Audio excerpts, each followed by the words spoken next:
and I wanted to welcome all of you to we relaunch the cooperation UNITAR Columbia School of Law. We have the renowned professor with us, Alex Carter. We missed her for a couple of months, but she needed kind of a break, sabbatical, because she just finished the publication of her book, Ask the Right Question. So, but the program with the Columbia University has been a long-standing workshop for us. It's already 5-6 years? 6 years, 6 years, yes. And so it's a pleasure and an honor to welcome Alex Carter again to the corridors of the United Nations and his team.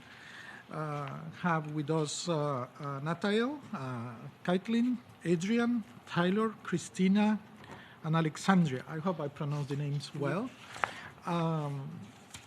These sessions are very pragmatic, very interactive, and your participation is part of the success of the 2.5-hour sessions that you will have. We try to produce case studies for you in which the methodology is that you actually do working groups among yourself, and you present at the end your understanding of what is multilateral negotiation, mediation, and all the concepts that are involved in this process. This clinic is the one that the students and the students of the Law School of Columbia follow before graduating as lawyer for Columbia University. It's a very privileged clinic and very well known. So I hope you enjoy it. I wanted to also inform you that there is about at least 40-50 parallel meetings going on in the corridors of the United Nations today. In particular, the General Assembly and an emergency session for the situation in the Middle East, and also the Security Council. So that's called the attention of a lot of diplomats. Yesterday was a very long session in the Security Council, and the special session was actually, emergency session actually was called yesterday. So with that, what I wanted to say is thank you very much for your time, for being with us. I hope it's enjoyable and that you will learn as the methodology of Professor Carter does.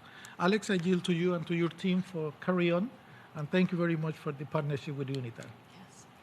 Thank you so much, Ambassador. Thank you, a warm thank you to the entire UNITAR staff and to all of you who are here today in the midst of what I'm sure is very pressing business for each one of you. I think we can agree that, given what's happening in the world at the moment, there's never been a more important time to be studying conflict resolution. And in particular, what our team is talking to you about today is perhaps the single most underutilized skill or technique in conflict resolution. And that is learning how to ask the right questions. Our questions, from the work of our clinic over this last 30 years and also our research, now having presided over thousands of mediations where people were coming together to negotiate a conflict, we've seen that our questions are like the lens of a camera. And so if we want to focus very narrowly and we want to see a portion of a large puzzle, our questions can allow us to do that. But if we want to be able to take in a fuller picture of information, to zoom out and widen the lens, we need the right questions to be able to do that too. And so, as the ambassador said, we're going to get started here with our team. We ask for your energy and attention. I've had at least 1 cup of coffee this morning, so I didn't have 2 because if I have 2, it's too much, right, for all of you. But 1 cup of coffee, and so right from the beginning, we're going to ask for your participation because it increases the amount that we all will learn from this, and it makes the experience richer for the rest of the group. Before we do that, who has been with us at a seminar before? Anyone? Yes. Okay, so we have a group of new people. Fantastic. Looking forward to welcome you. And with that, I'm turning it over to Caitlin.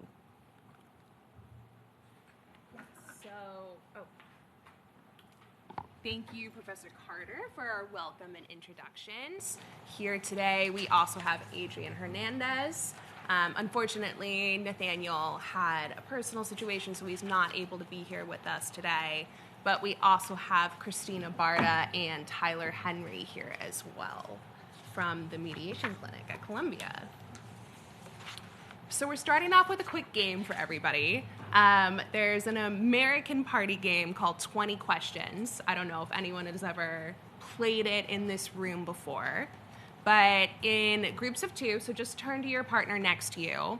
You're gonna have one partner think about a memorable event from this past summer. And the other partner is going to try and discover information about this event as much as possible using only yes or no questions. And you have 5 questions to do so.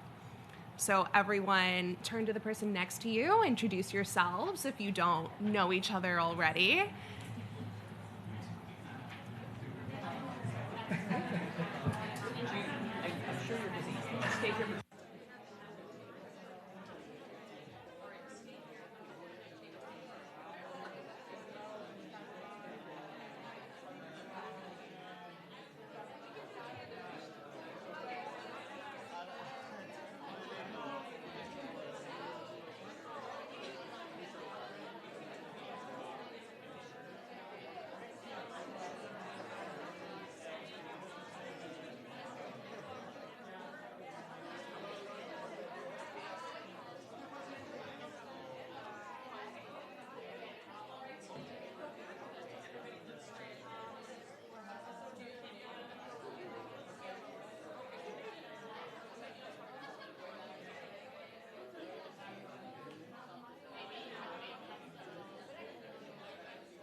All right, let's come on back together. Yes, thank you.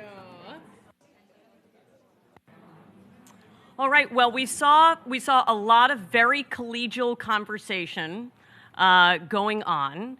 So maybe let's ask one group what you found out about somebody else. And then Caitlin and I are going to do a short demonstration of yes or no questions. All right, so which group would like to tell us what they learned from their 5 questions about their partner? The problem is, if nobody raises their hand, you know what the professor does. Right? So save your fellow classmates and somebody raise their hand. Thank you, sir. Yeah, so we found it quite difficult to get a very elaborate answer. But I did manage to understand that she was thinking of a trip she did this summer. And that's basically it. It wasn't a family event. It wasn't a typical holiday sort of event, but it was some sort of a trip away from home. Got it. Okay. All right. So our colleague has said, for purposes of people on the WebEx, that it was very difficult to find out much information because of the format of the question. So you were able to get that there was a trip, but not much else. Okay. All right. So Caitlin, do we want to do a short demonstration? We can. Yeah. Do you want to take a shot at asking me a couple questions about the Yes. summer? Okay. Go ahead. Was this a vacation? No. Was this a family event? Yes. Was this an extended family event? No. Was this a family dinner? No. You got one I more. got one more. Did this involve your daughter? Yes. And that's the end of the questions. Okay. All right. So we can take it away. Yes. So obviously it's hard if you only have yes or no questions to try and find out the information that you need from someone. And with something as basic as what was something fun you did this summer, imagine how hard it would be trying to get more complicated information about a more serious issue if you're not asking the right questions. So we're going to go into our agenda for today. So we've had our brief introduction. Next, we're going to kick off to Adrian with some tools for information gathering. So we'll cover the types of questions, active listening, summarizing, and reframing. Then we will get into how to ask the right questions, which is really a section from Professor Carter's most recent book, including framing your questions and then what we call the mirror and the window. And then you'll all get to practice as we'll get into kind of a mock negotiation before conclusion. And we're going to be doing a quick case study here today. This will come back up through the presentation, and this is what's going to be the basis for our mock exercise at the end of the presentation. So I'm sure many of you might be aware of who Christiana Figueres is and her endeavors in brokering the 2015 Paris Agreement. But for those of you who don't know, she was a Costa Rican diplomat who was appointed Executive Secretary of the UN Framework Convention on Climate Change in July of 2010. And the previous conference in Copenhagen had been a disaster, essentially. There were a lot of secretive and parallel negotiations happening, and parties felt that organizers were trying to impose their own agenda. There was just a breakdown of trust, and in the end, there was no agreement. So Christiana comes on the scene, and she's trying to build that trust again and install positivity and transparency back into the diplomatic process. And in one way that she did that was by asking the right questions. So we're going to have you just take a few minutes to jot down some questions that you would have asked in that situation if you were in her shoes. And we're particularly focusing on her efforts of diplomacy with the Saudi Arabian diplomats who were involved in the conference. And that, as I said, will be the basis for the exercise that we'll do at the end of the presentation. Yeah, so we'll return to this. We're not going to ask you to write them down now. We bring this to your attention so you can start thinking about it. And also for the important point, we often think that the way to achieve consensus or to bring about change that we want to see in the world is to push our positions, right? To advocate. But in fact, this is a phenomenal case study of how one can advance a very important agenda simply by picking the exact right questions to ask and in the right order. A really powerful example. So start thinking now. We're going to go through some curriculum, and then we're going to return to this at the end.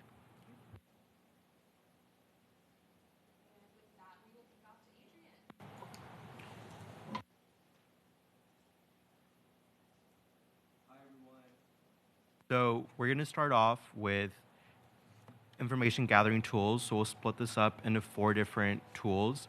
The first one is types of questions. Next one is active listening and what that means. Next is summarizing. And lastly is reframing. So the first thing that we're going to talk about is types of questions. But before we get into that is we have to talk about why we ask questions. What is the purpose of questions? Well, questions can be used for a lot of things, but in the clinic, we use them particularly to clarify things. Sometimes the parties, come in with a lot of emotion, and that we have to work on clarifying what is emotionally feel like. What is the actual core dilemma? So we ask clarifying questions to help us and the parties understand what is really the issue at stake. We also use this to build trust. It's a lot of times the parties, whenever they come into the mediation, this is the first time they're meeting us, and so we're using these questions to build trust with them and also to help build trust with each other to help facilitate the process. And just to keep the process moving, sometimes we'll ask questions to, generate future movement, towards a solution in the mediation. So those are just some of the examples that how we use questions in the mediation setting. But as you can see on the screen, there's a variety of different reasons why we ask questions, and I'm sure a lot of these will probably be more relevant to you than especially in your experience, maybe in a day-to-day conversation. But these are also important. Maybe the tools that you get away from here can also be applied in your day-to-day conversations as well. So first, we're going to start off with the basic. What are the 2 main types of questions? The first one, it divides up into open-ended questions and closed-ended questions. So maybe with the activity that we just did, that would probably be categorized as closed-ended questions. So with closed-ended questions, there's really a limited response or a point of view. The answers are either right or wrong or yes or no. And so this is really efficient, if you're trying to get information quickly, it's pretty short answers. There's not a lot of room for misinterpretation, between yes and no. However, being bombarded with constant closed-ended questions can feel really interrogating and threatening, and really doesn't build trust with the other parties. On the other end, open-ended questions can't really be answered with yes or no without an elaboration. This allows the respondents to express their view, really get their thoughts out there. Maybe they want to tell you a full story before they're telling the answer. Open-ended questions lets them do that. This can be seen as time-consuming, but again, it does give you the full picture of what's going on in the situation. And lastly, this helps the parties build trust with each other because they don't feel like they're being interrogated. They feel like they're actually being listened to, which we'll get into later. But these are essentially the main 2 types of questions. So next, we're going to go with. Yeah, and I'm going to make a point while Adrian's loading up an exercise where we're going to figure out, are they open or are they closed? One thing I noticed as I was coming around, some of you, right, when you asked yes or no questions, you took the lawyer approach that I did with Caitlin, right, where I only answered the question that was asked to me. If Adrian and I are talking together and I'm asking him about a vacation he took, and I ask him a closed-ended question, right? Did you have fun? Okay. If we're friends and we have a lot of trust, what's Adrian likely to do? He's likely to say, yes, it was fun, Professor, and here's what I did, and here's where I went, and here's how I was feeling about it. But what if Adrian and I are in a conflict? Or what if we don't know each other very well? Or what if he doesn't trust me? Then what is his answer likely to be? It's much more likely to be yes, no, or, right? So closed-ended questions, we default to them a lot because we're used to thinking about the types of questions we ask people close to us. But it's important when we're in a more heated or a more conflict-laden setting to be very intentional with what we're asking, because let's put it this way, you'd like the person to give you as much information as possible, and you're also trying to build trust. So, all right, now we're going to do an exercise. Yes. So I'm going to ask 5 questions, and then, ideally, if we have a volunteer, a brave volunteer to, clarify, answer whether they think it's open or closed, I would love that. No pressure, though. So the first question I'm going to ask is, will you attend the meeting today? Do we have a volunteer? Yes, I saw a hand. Closed end? Yes, that is correct. All right, next one is, how will your organization achieve its goals? Do we think it's open or? Yes. Open, yes, that is correct. All right, next question is, did you reflect on your goals for this year? Open or closed? In the back, yes. That is correct, yes. Next is, what does your country need? Yes. That's correct. And lastly is, would you be willing to renew our agreement? Open or closed? Yes. That's correct. Wow, y'all are doing so good at this. I think everybody gets an A, Yeah. Marco. Fantastic. All right. So when do we ask these open-ended questions? Well, we developed 2 scenarios where we think like they would probably be more relevant to you. The first one is to develop an open-ended conversation. So this is really to again, about building that trust, really hearing what the other party has to say. Just so it doesn't feel like an interrogation. This is one way you can use open-ended questions. Some samples we have up there is, how do you remain focused during work? Really getting to hear the other person, getting to know them on a personal level. And the next one is to find out more about the person, like I said, their wants, needs, thoughts, and beliefs. Again, a lot of times emotion comes into whenever we talk about things, emotions come into play. So we really want to get to know the person, kind of maybe figure out why exactly they feel a way like this. So we can ask, what makes this so important to you? You really get to hear the other person and, get to know them on a personal level, really get the full story instead of just coming in with kind of more of attack mode. You really are there to make a conversation. Now, when do you ask closed-ended questions? Well, this can be really helpful whenever you want to test understanding. Clarify if they're hearing what you are saying. So again, a sample that we have up here is, so you want to move forward with signing the agreement, right? I mean, there's not a lot of room for misinterpretation right there. It's a pretty yes or no question. You can also ask closed-ended questions whenever you want to set up. You either want to set something up in a negative or positive frame for them. So again, you can ask, are you happy with the current state of the global compact of migration? And again, maybe once they answer this question, they might elaborate, exactly why not they're happy with it. But again, you're coming away with an answer of how they feel about the situation. And this is where closed-ended questions are helpful.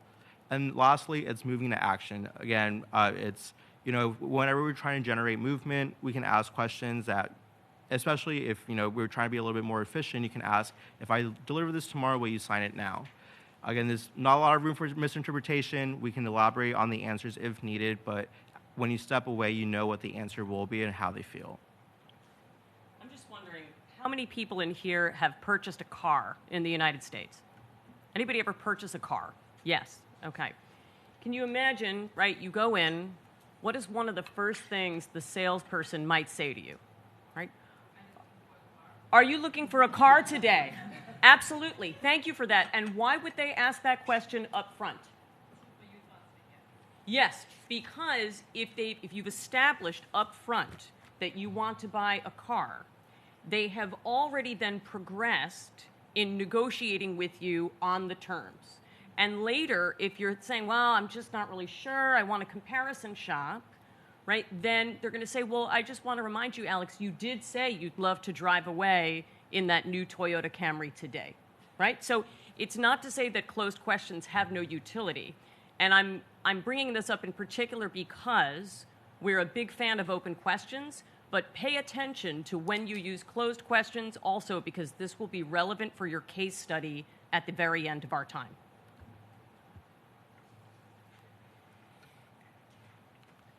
All right, so that is types of questions. Before I move on, does anyone have like any pressing questions about like the types of questions that you ask between open and closed? No. Okay, so now we're talking about active listening. So in your experience, in your diplomatic experience, how can you really tell that someone is listening? If any volunteers want to, how can you tell that someone's actually paying attention to you and listening to what you have to say? Any volunteers? Or in the online chat, if we have any responses. I'll let you know. Okay. It might be a lag. Okay. Eye contact, yes, that's really helpful. Yes, that's a good example. Any other examples? Yes. Yeah, body language. Yes, that's a really good one. We'll talk about that in a little bit. Any other examples of how you know someone's really listening to you? Yes. I'm sorry? Yes, attention, yes. That's very important. Yeah, so in all, yes. There was two in the chat. So one person says ask follow-up questions, and then another person says not reacting but genuinely listening to understand. Yeah, no, and that last one, well, we'll elaborate, but essentially that is like the main idea when it comes to active listening is listening to understand. But yes, these are all really good examples of how you can tell someone that is really genuinely listening to you. So when you ask a question, the person you ask the question to, they can choose to respond in a number of ways. What's really important about the way they respond is like, they might say something, but their body language can also say a lot more. We've had examples in the clinic where at the end, we're asking a closed question to confirm. Somebody has said, I want this agreement. We've written it up. And then I look and say, so I'm just confirming, this is the agreement you want to sign today. And the person will actually do this and say, yes, professor, that is absolutely the agreement I want to sign today. Right? So what did we notice there? Yes, right? The words said one thing, and the body language said something diametrically opposite. Right? So very, very important to pay attention to see if they're in harmony or not. Yes. And like I said, body language can say a lot more than verbal response. And when it comes to active listening, you really have to take in all these factors. It's about acknowledging that, you can be given a range of signals to really get the full answer. So at the core of it, though, when it comes to active listening, it's about suppressing whatever misbeliefs you have or egos, and then coming into really trying to understand the other person. Active listening is about being curious without judgment. So there's a as you can see up on the screen, there's like a variety of ways that you can tell that someone is actively listening to you, whether verbal or nonverbal.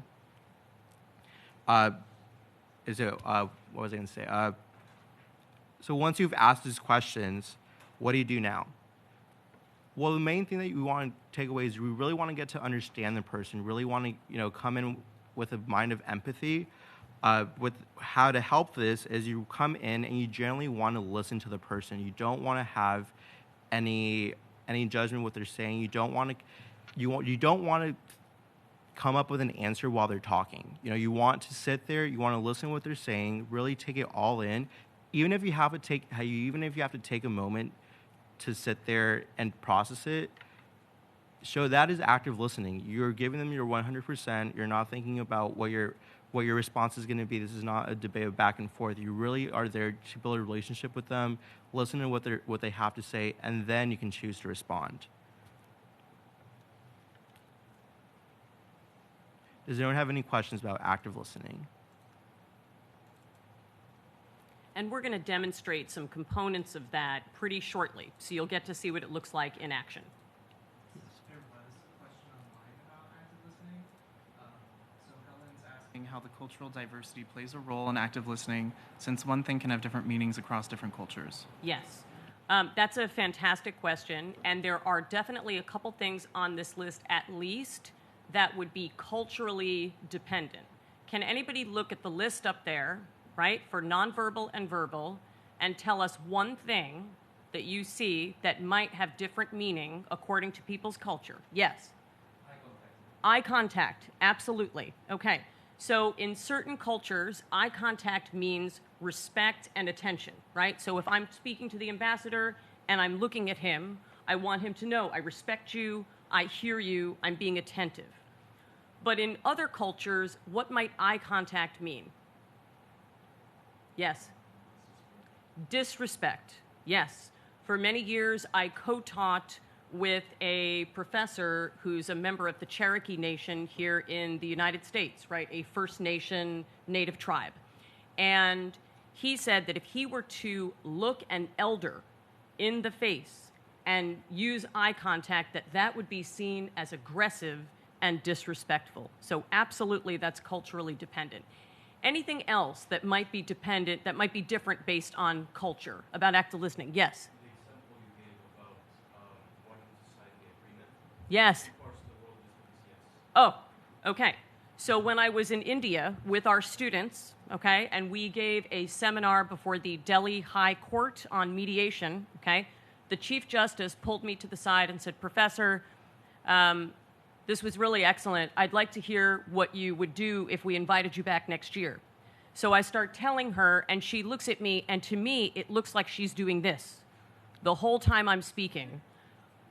And it was disconcerting, but I persevered, and at the end she said, that sounds wonderful, right? So part of this is recognizing that we all have assumptions about what different things mean in active listening and in conflict resolution, and being attentive, right? Studying and seeing what the baseline is where you are, right? Certain places around the globe, I have to bring my volume down, I have to slow down, right? I have to be mindful of how I'm coming across. So thank you, Tyler, for that excellent question in the chat. Perfect. And I'm going to give the mic back to Caitlin, where we'll talk about summarizing. Okay, great, thank you. So summarizing is a technique that we use in the clinic in mediation, and it's essentially repeating the essence of what a person said and focusing on the issues in conflict and that person's interests and feelings. So it's a really good way to validate your own understanding of what they've said and show someone that you're listening to them rather than just saying, I'm listening. And it's also a good way to buy yourself some time as you're formulating your own response to that question. And we do this by using phrases like, if I understand you correctly, you want to sign the agreement next week and not today. Or what I'm hearing from you is, this issue is really important to you for the following reasons. And when you're trying to summarize two or more people, as we do a lot in mediation, we're trying to highlight any common ground that they might have as a way to bring them together. So after you ask a great question, right, the tendency is then, okay, now you've said something, and now I'm going to tell you directly my position, right? When we are trying to de-escalate or trying to gain trust, we want to hold off on immediately stating our position and instead repeat back to the person and say, did I get this right, what you just said? This one technique, if you use it in emotionally charged situations, will take the heat down like nothing else you do. Because when the person feels that you're listening to them before you say what you have to say, it has a remarkable effect on their level of conflict and the heat that they have brought to that situation. I will turn us over to Christina, who is going to do a brief summarizing exercise. And we need one volunteer to do this with Christina. That's right. So in order to demonstrate summarizing, I need some material. So I need a volunteer to tell me a little bit about a current project that you're working on. And if that's too sensitive, maybe we can do a memorable event from the summer. I think the person over there in the blue with the curly hair is looking extremely friendly and personable. And okay, so thank you for volunteering with your face, right? We read the body language. So turn on your mic. And what we're going to do is, again, just you can talk about anything, right? A project, memorable event from the summer. Christina's going to summarize. And with the mics on, then our colleagues on the WebEx will be able to hear. Can you hear me now? Yes. Great. So I knew that I was going to travel to the US after the summer ended, so I decided to take a trip with my best friend, and we traveled from Greece to Munich, Germany, to attend one of our favorite artists, The Weeknd, in his concert there. So we stayed there for 3 days. We visited a lot of museums. We went to the concert, and I really spent some quality time with her because I knew there would be some months before I would see her again. Okay, so what I'm hearing from you is that you took a trip to Germany with one of your best friends, and you saw The Weeknd, and this was a really special trip because you knew you weren't going to see her for a while, and you also got to do some exploring while you were there. Do I have that right? Okay. All right. So now we know why you were smiling, right? Because that was a great event that you recounted. It's almost as though you were reliving it on your face, right? This is an example, by the way. All communication is communication, right? So the look on somebody's face, the light in their eyes, the way they cast their eyes up when you're speaking, all of this shows, connection and maybe what they're thinking about on the inside. So anyone notice a couple of important points about that Christina picked up? What are some of the elements of what she summarized back? What did you hear? Yes. The fact that it was special, right? So that was something, if you noticed, that our colleague just dropped in there, right? A lot of it was about the facts.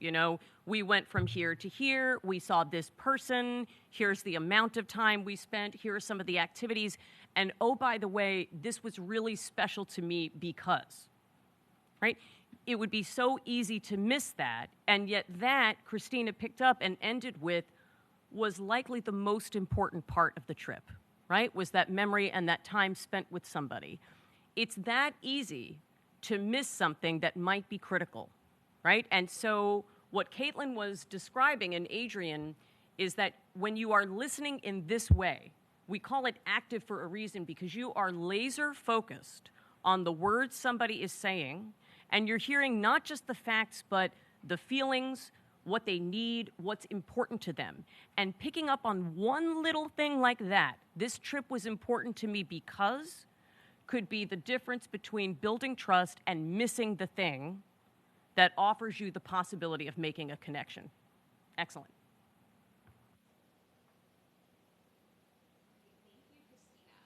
So reframing is a technique that we often use while we're summarizing in the clinic. So Alex was saying that a lot of times summarizing is a really good way to help de-escalate a conflict. And reframing is a way that you can still summarize what someone is saying, but you're removing those potentially hurtful or escalating words while still keeping the force of what they have said. So for an example, one statement might be, I've asked you this 1,000 times now, why can't you ever do your job right? A more positive way to reframe that in a way that's going to help us build trust and continue that negotiation is, I hear that you're on a tight deadline and it's really important that I get this to you on time. Can you tell me more about the timeline we're working with? So you can see how that second statement, someone is going to have a much more positive response to than the first one.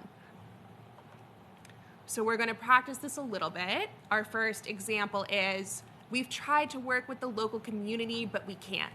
They're lazy. Each time we reach out to set up a meeting, they take multiple days to respond, and we keep struggling to schedule a time to talk. Can I get someone who could help reframe this in a more positive way?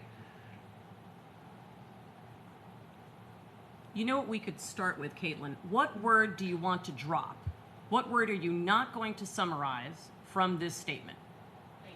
Lazy, right? Okay, and why don't we want to summarize that? So I hear you saying this person is lazy, right? Because we're picking up on a pejorative word, right? And in the clinic, we teach, in fact, that insults represent feelings, okay? So if somebody gives an insult in what they are saying, I want you to think about the feeling that represents and summarize that instead. So what is this person feeling? They're saying lazy, but what are they feeling here that we could summarize? Yep, I saw your hand. Would you turn your mic on so we can hear you? Yeah. So the community does not seem to sense a similar time pressure than the speaker here. Right, okay, so different perceptions of time pressure, okay? Yep, what else is this person feeling? Pressure.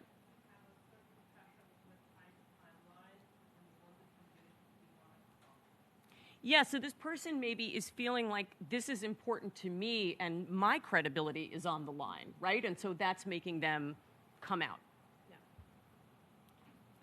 So one potential way that we could effectively summarize this in a way that reframes it is to say, so you're saying that you've been trying to work with the local community, but you've been having difficulty communicating with them. A way to take that lazy word out of our reframe statement. And you feel like the community isn't contributing equally towards scheduling a meeting.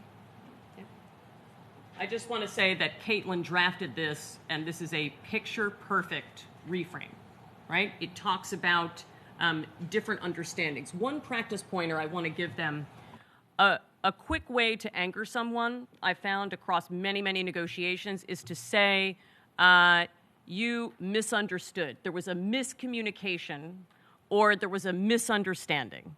Because if the conflict is high, what's somebody going to say to me when I say there was a misunderstanding? Defensive, right? Because what am I saying to them? You're not getting it right. So instead of misunderstanding or miscommunication, a practice pointer you can do is to say, it sounds like we had two different understandings of what went on, or we had two different ways of communicating this, right? So different understanding, different communication, rather than miss, because it achieves what Caitlin did here, which is to take out the pejorative, right? And thereby get the person to listen to you more. Okay, and we have one more.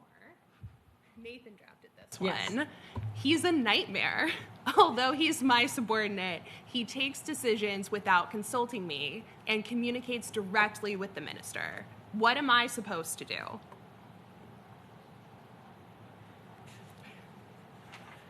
Do we have any thoughts on what we might want to remove from this statement? Yeah. Excellent. Look at this. Everybody gets an A. So an effective summary of that is, I hear that you are upset. So you're still reflecting back that emotion to them without using the word nightmare. I hear that you are upset because your subordinate is undermining your authority. You feel cut out of communications that are necessary to do your job, and you are wondering how to move forward in this relationship. So this is also getting at what that person is really asking when they're saying, what am I supposed to do about the situation? They're clearly in a working relationship. They're trying to figure out how to move forward in this relationship with their subordinate while still recognizing that there's a current problem here that they have to address. Excellent. Yes. Yes? Yes. I just wonder if you should not leave out undermining your authority, because when including that, you're basically also already siding with the person you're talking to. Okay, so good question, right? Is the word undermining an escalating word? So here, this is a judgment call, by the way, right? I will say that I think what we need to do here is address the fact that the person feels the subordinate is communicating directly. If it's very high conflict, you could take out undermining and think about a different word. However, here, you'll notice that at the beginning of Caitlin's summary, she says, I hear that you are upset, right? So I hear means not that your subordinate is undermining your authority. It says, I hear you saying that this is how you're experiencing this situation. So what Caitlin has done at the beginning of this sentence is to put what we call a distancer, right? And I think might have been Adrian who talked about this the first time. So what you're saying is, what you want us to know, what I hear from you is, right? So all of those are statements that make it clear, right, that Ambassador Suazo is not adopting a point of view, he's reflecting back what he has heard, right? So great point. A lot of this is an art, and a lot of it depends on the person you are reflecting to, right? So excellent question. Thank you for that. We have finished up our information tools part of the presentation, and we are going to turn this over to Alex to talk a little bit more about some concepts that are from her book, Ask for More. I will give you the clicker. All right, thank you, Caitlin. So we're going to start now talking about how you can frame your questions in the best way, and I'm going to run you through the concepts of the mirror and the window from my research and from Ask for More. But first, I want to give you a quick do-over, okay? Remember at the beginning when Caitlin tried in vain to get some information from me about a family event for this summer, and we didn't get very much information, right? So I'm now going to let you, for a couple minutes, interview me about this memorable event, and you can ask any question you want, and I will answer any question you have for me, okay? So no questions are out of bounds. So I'm going to go ahead and give a few of you a chance to ask me a question about my memorable event. I see several of you wondering if you should push the button. Okay, thank you. What kind of feelings do I associate with the memory? The memory brings up some mixed feelings. There is some feeling of relief, and there's also a feeling of great pain. I said I'd answer any question. You're thinking about asking me one. Okay, I'll come here first. Die after a long suffering? Okay, the question is, did somebody die after a long period of sufferance? No.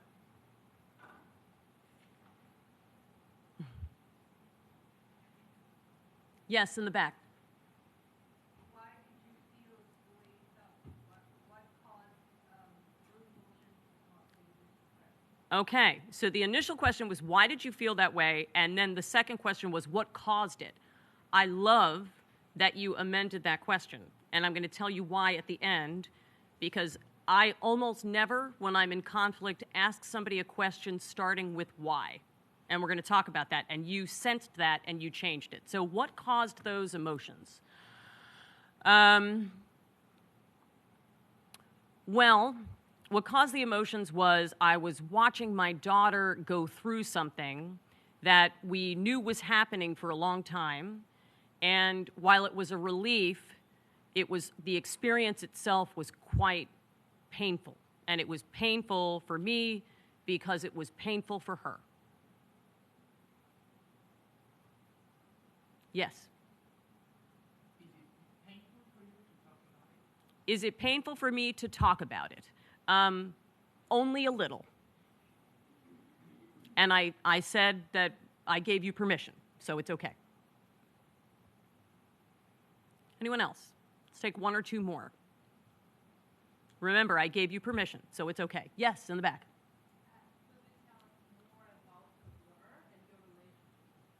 Okay, tell us more about your daughter and your relationship. So my daughter is almost 13.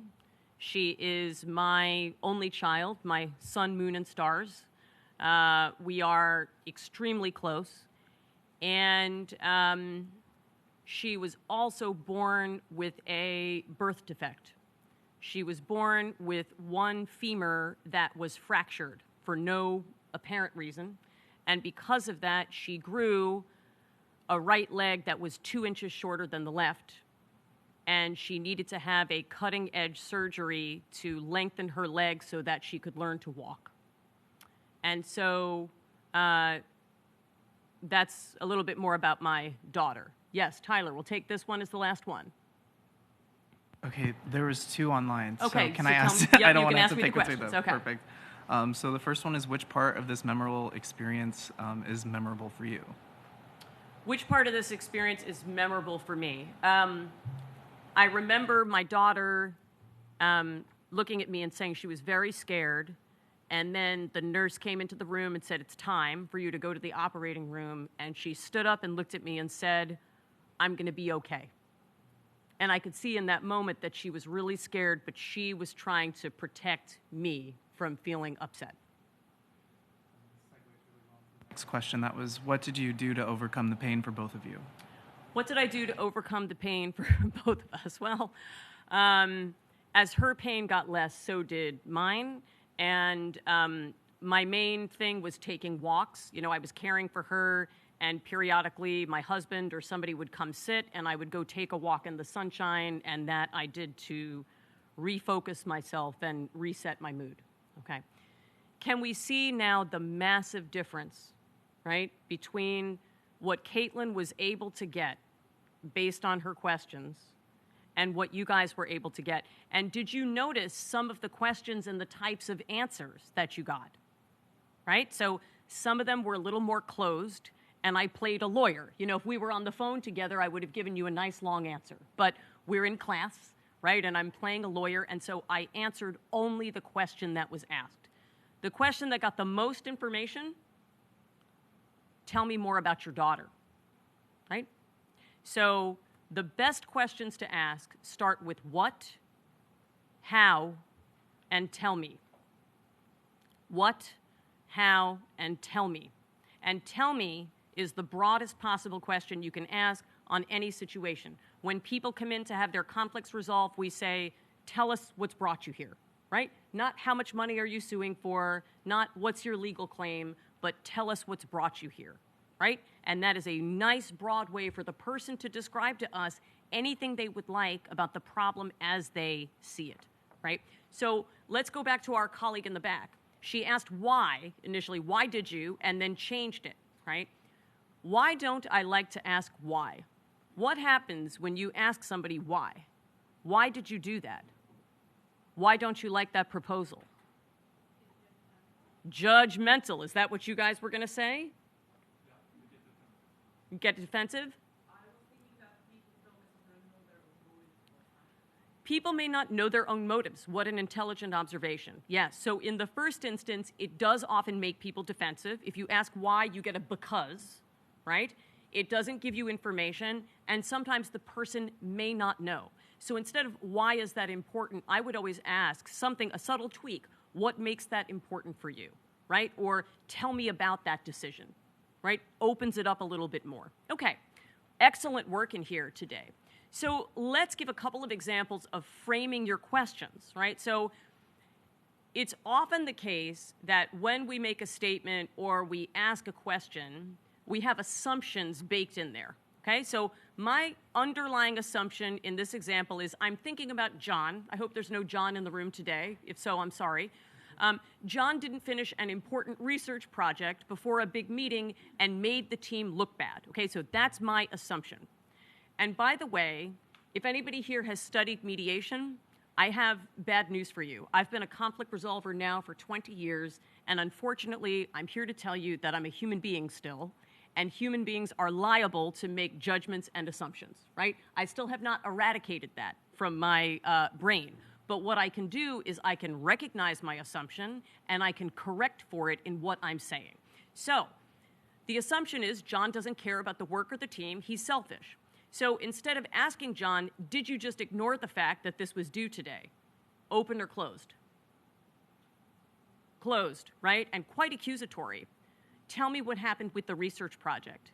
if any of you are ever in a situation where you need to give feedback to someone, right, and you're anticipating that the feedback might contain some constructive or critical elements, rather than going in and saying, why did you do that, or did you just ignore this, say, walk me through this decision, right? Tell me what went into this. What's going to happen is you're going to get a lot more information so that then when you do get feedback, the person's going to trust you more because you listen to them first, and your feedback will be more accurate. So it is much, much more useful to go with the second one. Okay, now we're going to be talking about Jane. So poor Jane, hopefully we have no Janes in here. Jane is always negative in meetings. She shoots down suggestions and is not helpful. So my assumption here coming in is that Jane is a bad person who does not want to contribute in a helpful way, okay? So that's the assumption. So instead of, why do you always shoot down other people's suggestions, right? That's a question that's not going to get me anywhere. Tell me what you think is going to be a good alternative. Has anybody here ever been in conflict with someone, including a spouse, where you're making suggestions and they just say no, no, no, no, and no? Anybody ever experienced that? Okay. I won't ask if anybody's been that person. Still working on it. But this is what a mentor of mine at Columbia called a counterpuncher, right? So somebody who's counterpunching, but they never offer a positive suggestion of their own. And a really ineffective way to deal with that is to say to the person, you're always shooting down suggestions, because they're just going to ratchet up. But instead of doing that, engage them. Tell me what you think is a good alternative, right? None of these proposals has been acceptable to you. What would you want to achieve here today? What's that? I don't know. Okay, all right. I don't know. All right, so then I might say, if the person just says no, no, no, no, okay, and they don't know what they want, which is actually pretty common. When you think about it, a lot of like large social movements are based on a no. It's what people don't want. But then when they have to figure out what they do want instead, the coalition falls apart, right? All of you have known a situation like this. So if the person doesn't know, then the next time they say no to me, I would simply say, tell me more about the no. Silence, right? That's what I would say. Instead of moving on to the next thing, tell me more about the no, and then a lot of silence is a way to invite the person, compel them almost, right, to talk to you more about why they are shooting that suggestion down. Okay, excellent question, and that's what I would do. All right. So remember, we want open questions using neutral language where possible, and we're going to focus on using our 3 excellent question starters: what, how, and tell me, okay? So did you remember to discuss this with her? Don't you think the proposed plan will only make things worse?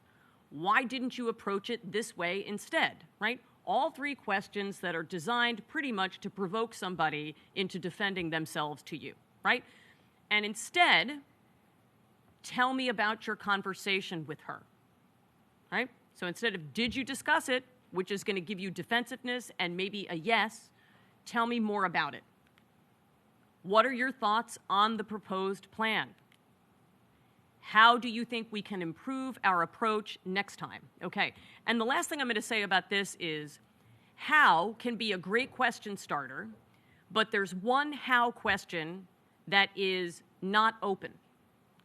Okay, let's imagine Caitlin comes in after the weekend, and we're in a meeting, and I say, Caitlin, how was your weekend? What's the answer I'm going to get from her? Good, right? Anybody ever ask that to a child? How was your day at school? You get absolutely nothing, right? Why? Because that is a fake question. What is, how was your weekend, or how was your day? It's not a question. Do you know what it is? It's what we call a social script. It means, here's the part where we're going to make some small talk before we actually talk about the thing that we're here to talk about, right? And people can recognize when it's a social script. So that is a question I don't ask. Instead of, how was your day? I turn to my daughter and I say, tell me all about your day. Or tell me about art class. And one question that always gets my daughter talking is, tell me who got in trouble today. She loves to talk about that. Okay, and with that, here we are at our break. So, Tyler, are you able to play that? Caitlin came up with this brilliant break thing. We're going to give you a 10-minute break. There's a timer.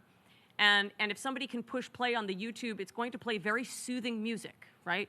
So that you can imagine in the midst of your next conflict, you're going to channel this music and this beach, and you're going to remember to ask a great question. So we'll see you back at 11:13.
All right, we're going to start in 1 minute, everybody.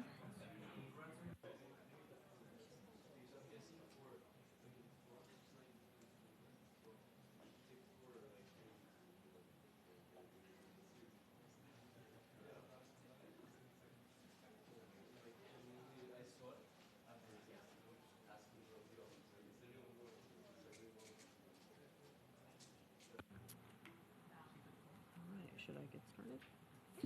All right, let's go ahead. I've always wanted to do this. Fantastic. I've now realized a dream. Okay, so welcome back, everybody. We're going to continue by talking about the framework for my research and the book that was published a couple of years ago called Ask for More. And so today we're talking about the mirror and the window. What are those? They are both two different types of questions you can ask, but they also represent the two phases of a negotiation. So most of the literature around negotiation, most of the books, most of the popular articles, they start with the moment that I sit down with somebody else to start negotiating. But that is actually not where negotiation starts. Where do you think it starts? If it doesn't start the moment you sit down with somebody else, what's the first phase of the negotiation? What might that be? Ideas?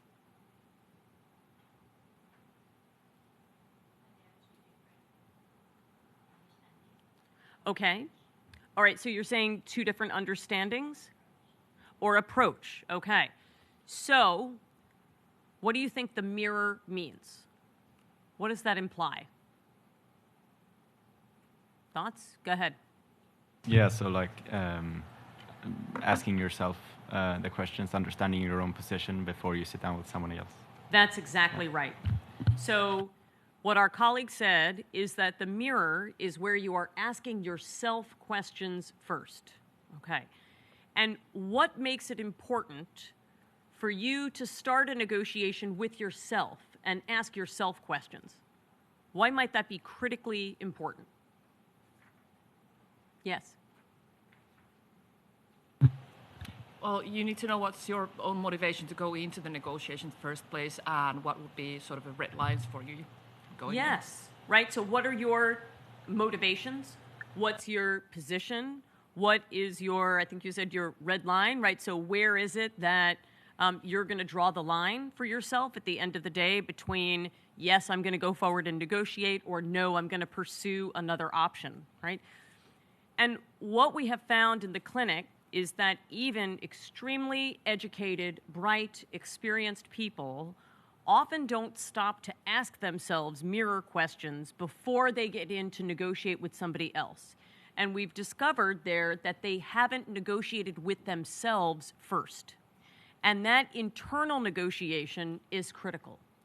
So, do you know, in fact, that people who ask themselves the right questions are better leaders? They're better leaders of a team, of a mission, of an organization, of a country. And why might somebody who asks themselves excellent questions be a much better leader than somebody who doesn't know how to ask those questions? Anyone have a thought on that? Why would a good leader need to ask themselves questions? What does that promote? Yes, Tyler from the chat. So some people are saying because they know how to address needs of the group, or also to show a sense of empathy. Yes, okay, because it helps them then think about how they can address the needs of the group, and it shows empathy. Both of those are true. But the person who can lead a group and listen to a group and show empathy is a person, there's something more core. That comes from, yes, did you have something? Yes, good vision and focus. And that comes from what we call self-awareness, right? So if I asked you for a moment to think about somebody who was a not effective leader, okay? So just take a moment. I'm not going to ask you who it is. I see lots of different expressions, right? You thought of one immediately, right? Okay. All communication is communication. If I were to ask you to think of an ineffective leader, chances are that one of the things you would tell me about that leader is they lacked self-awareness. They did not understand their own strengths and weaknesses. They did not understand how they came across to other people, right? And part of that is a failure to be able to ask and answer the right questions for themselves, okay? But then, right, so after the mirror, then we're sitting down with somebody else, and that's the second phase of the negotiation. This is what we call the window. And this is where I'm sitting down with my colleague to ask them some open-ended questions. And when we do that, the reason we call it a window is this actually came from a mediation a number of years ago, where one of the parties at the end said, I felt like you opened up a window between us and all of a sudden I could see the situation better, right? So the window is getting a view on somebody else and truly trying to understand where they are coming from, what their motivations are, how they're thinking about the problem, okay? So this is the framework that we use in our mediations, the mirror and the window. And when we are mediating, we help parties do both, right? If we sense that they haven't asked themselves certain questions yet, we will ask them those questions to prompt that self-reflection. And then we assist them in asking good questions of the other side so that they can have a better dialogue. Okay. Yes? My colleague, maybe to share what I'm trying to frame up the question before going to the negotiation. Then I hear the response from my colleagues. So what do you mean by the window? Okay, so the window is the part of the negotiation where you are speaking with the other party or the other parties that you're negotiating with. Now, if I understood you correctly, you might be referring to maybe a team negotiation where you have to talk to your colleague before you go into a negotiation situation. Do I have that right? Yes, okay. All right, so then this would be a multi-step process, okay? If this were me, so if Christina and I were working on a team negotiation together, okay? Maybe Christina's my minister, all right? So I might write down some mirror questions for myself. I might prepare. Then I'm going to go to Christina, and we're going to talk through what she's prepared, how she's seeing the problem.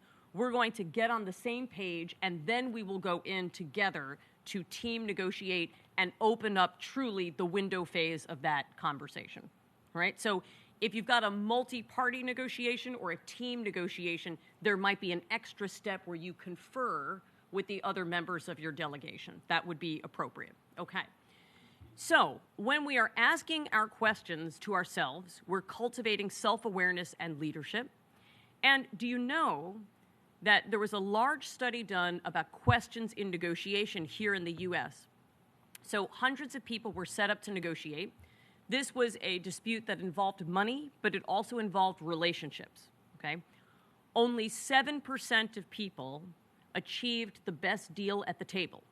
And what does that mean, the best deal? It means that not only did they make the most money, so they got the most advantageous outcome, but they also did it in a way that the other side was happy to work with them, and they built a relationship. How did they do those two things simultaneously?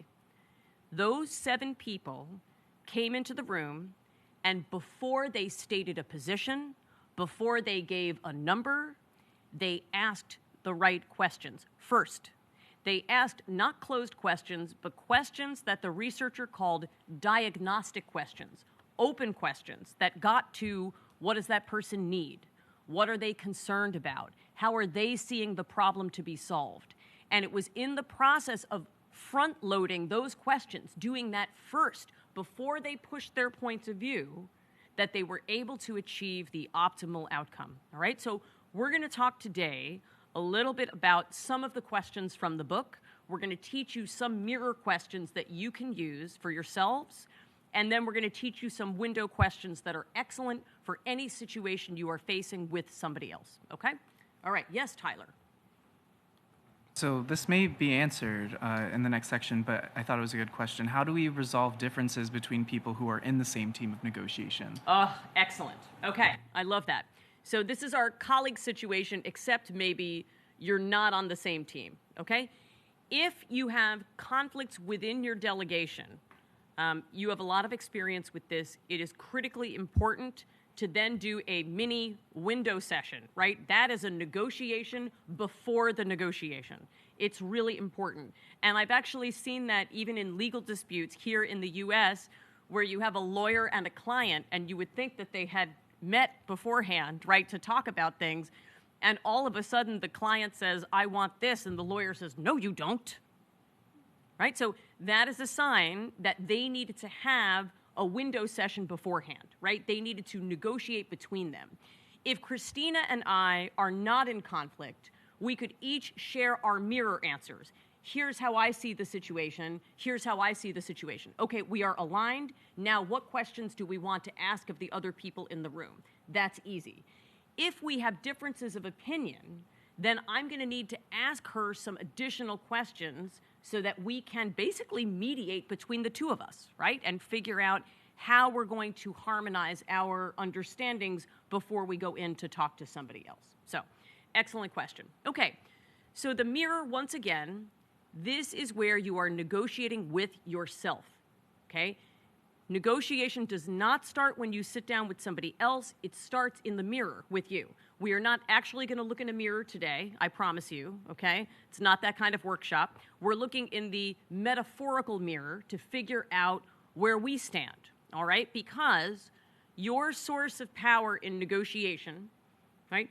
How many times have you seen a movie or a TV show, or you've seen an example where it looks like the successful negotiator is the person who takes up the most space in the room, right? They use a lot of words, they say a lot of positions, they may be the tallest even, right? I am never the tallest in any room. Even when I went to my daughter's second grade class and she was 7 years old, there were 2 second graders that were taller than I am, right? So it is not about how physically imposing you can be. It's about your level of knowledge. How well do you know yourself? How well do you know the other person? How well can you get to know them? Perhaps even better than they may know themselves, right? They may not know their own motivations. You may be able to hear it by listening actively. And how well do you understand the situation?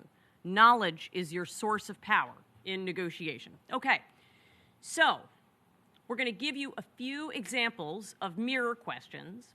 And as I'm giving these, I'd invite you to write these down and also to think about, maybe you're facing a negotiation at this moment. Aren't we always, right? So I'm currently negotiating with my husband over whether he's going to come to some Halloween parties with me on Saturday or whether he's going to stay home and watch college football. So you can, when you come to our next session, when is our next session, Caitlin? Next session is Monday, November 20th. Okay, so we're going to talk to you at the end about the next 2 sessions we have planned and what you earn if you come to all 3 of those. But maybe at the next session, for people who come back, I'll let you know what happens on Saturday night, okay? All right. So, mirror questions that you can ask before any situation, okay? This is the number one. Number one question is, what's the problem I want to solve? This seems elementary, doesn't it? It seems basic. And yet, sitting with yourself to correctly identify the problem you want to solve is critical to any success you might have. In fact, research shows that most of our negotiation success determines on whether we have picked the right problem to solve.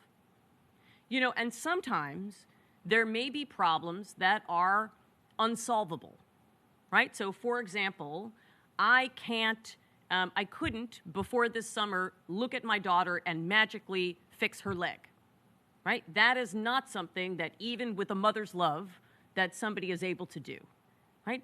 But what other problems can I solve related to that? I can find the best doctor. I can come up with a plan for how she's going to be able to recover. I can find people for her to emotionally support her as she's going through this difficult time in life. So I'm here to tell you that even if you are faced with an unsolvable problem, like the illness or even the death of a loved one, there are always problems around that you can solve. So if you are confronted with the unsolvable, pick one thing that you can solve and focus your energy there. And you're going to have a much, much better time. You'll be more efficacious and have a better emotional state as a result, okay? So what's the problem I want to solve? And here's where I know we're having lots of questions in the chat, and some of you may have questions about how this applies to events going on in the Middle East, right?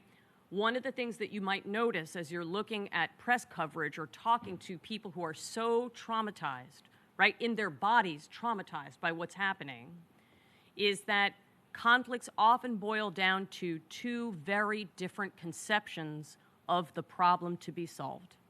right? It all starts with, a lot can hinge on how do we solve the problem. But the first question is, what is the problem we are solving? And often when you see what looks like intractable conflict, feels like two irreconcilable versions of what is the problem at stake here, right? So even if you are engaged in a very simple interpersonal negotiation, figuring out what is the problem we are solving is key to your success. Okay. Next is, what do I need?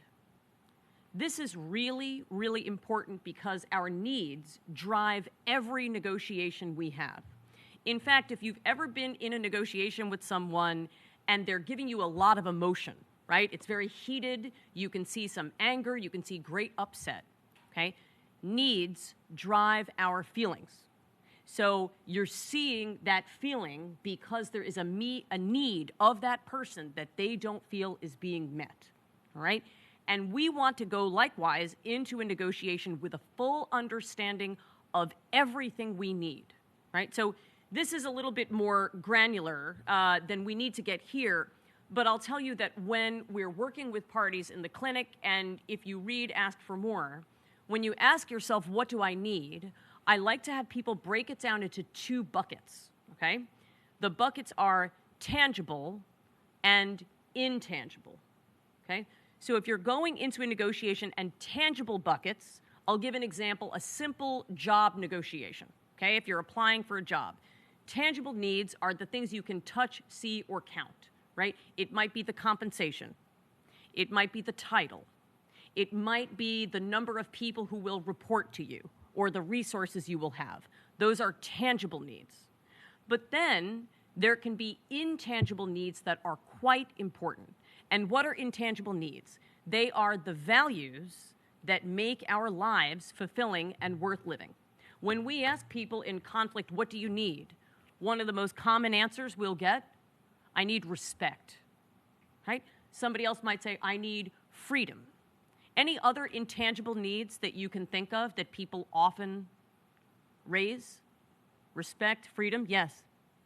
Happiness. Happiness, absolutely. So, and a lot of times, if you've ever been in a situation, maybe it was a job situation or a negotiation where everything looked okay on paper, but in your gut, in your stomach, something felt off or wrong, that is a sign that there is an intangible need you have that is not being met. So I want you to pay attention to that. Now, what do you do with these intangibles? Okay? If somebody says happiness is important to me, maybe you're saying that to yourself. I want respect. I want a feeling of happiness in my job. I want a feeling of freedom. Then I want you to ask yourself this follow-up question. What does happiness look like for me? What does respect look like for me? What would freedom look like for me? And write those down, because then that is going to form the basis for what you go in to advocate, right? Because happiness, it's tough to go in and say, I'd like to be happy. Because guess what? Happiness is going to mean something different to me than it might mean to Adrian or Caitlin or Christina or Tyler, right? We all have our own conceptions of happiness. In fact, one of the biggest words that you'll hear in a negotiation, it's kind of an intangible, fair. I want what's fair. Anybody ever hear that word, fair? Yes, right? Everybody has a different conception of that. What does that mean to you? And if you want what's fair, ask yourself, what does that mean to me? What do I need? Okay, and last questions for you to ask yourself. When you're engaged in a really large negotiation, really large, maybe this is on a tremendous subject like climate change. Maybe it involves many, many players at the table. One thing you'll notice is that a great question to ask yourself is, what's the first step? Because sometimes the bigger the conflict, the less it's capable of being resolved in one session. But if you ask yourself, what's the first step I could take? That's often clarifying when you feel stuck or you feel like the situation is overwhelming, okay? So there are a couple more questions in the book, but these are 3 mirror questions you can ask on any occasion, okay? All right, so now we're going to finish up by going to the window. So the window, once again, is maybe where I've already asked myself some questions, and now Christina and I are sitting down together to talk through something, all right? And here is where I don't want to walk into Christina and say, here's what's happening, right? I'm going to walk into her, and I'm going to ask her some questions to understand her and the situation a little better, right? Listening more than you talk actually generates better deals and more value, right? And not just any listening, but the type of active listening that Adrian was talking about before. Do you know that sometimes after a mediation, let's say we've all been actively listening for 3, 4, 5, 6 hours or more. Do you know how exhausting that is? When you are actively listening to somebody's every word, maybe you're even listening for the words they don't say, what's between the words that's not there. You're also listening for their body language, right? This is work. If we're doing it right, it is very challenging. And oftentimes after a long mediation, I will need to lie down and regroup before I can do anything else.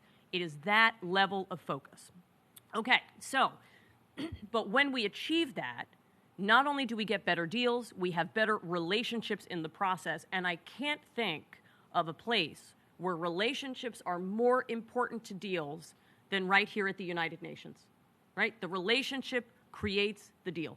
Okay, so we're going to talk about questions. And we remember, right, some of the best questions we can ask. What do you need? Right?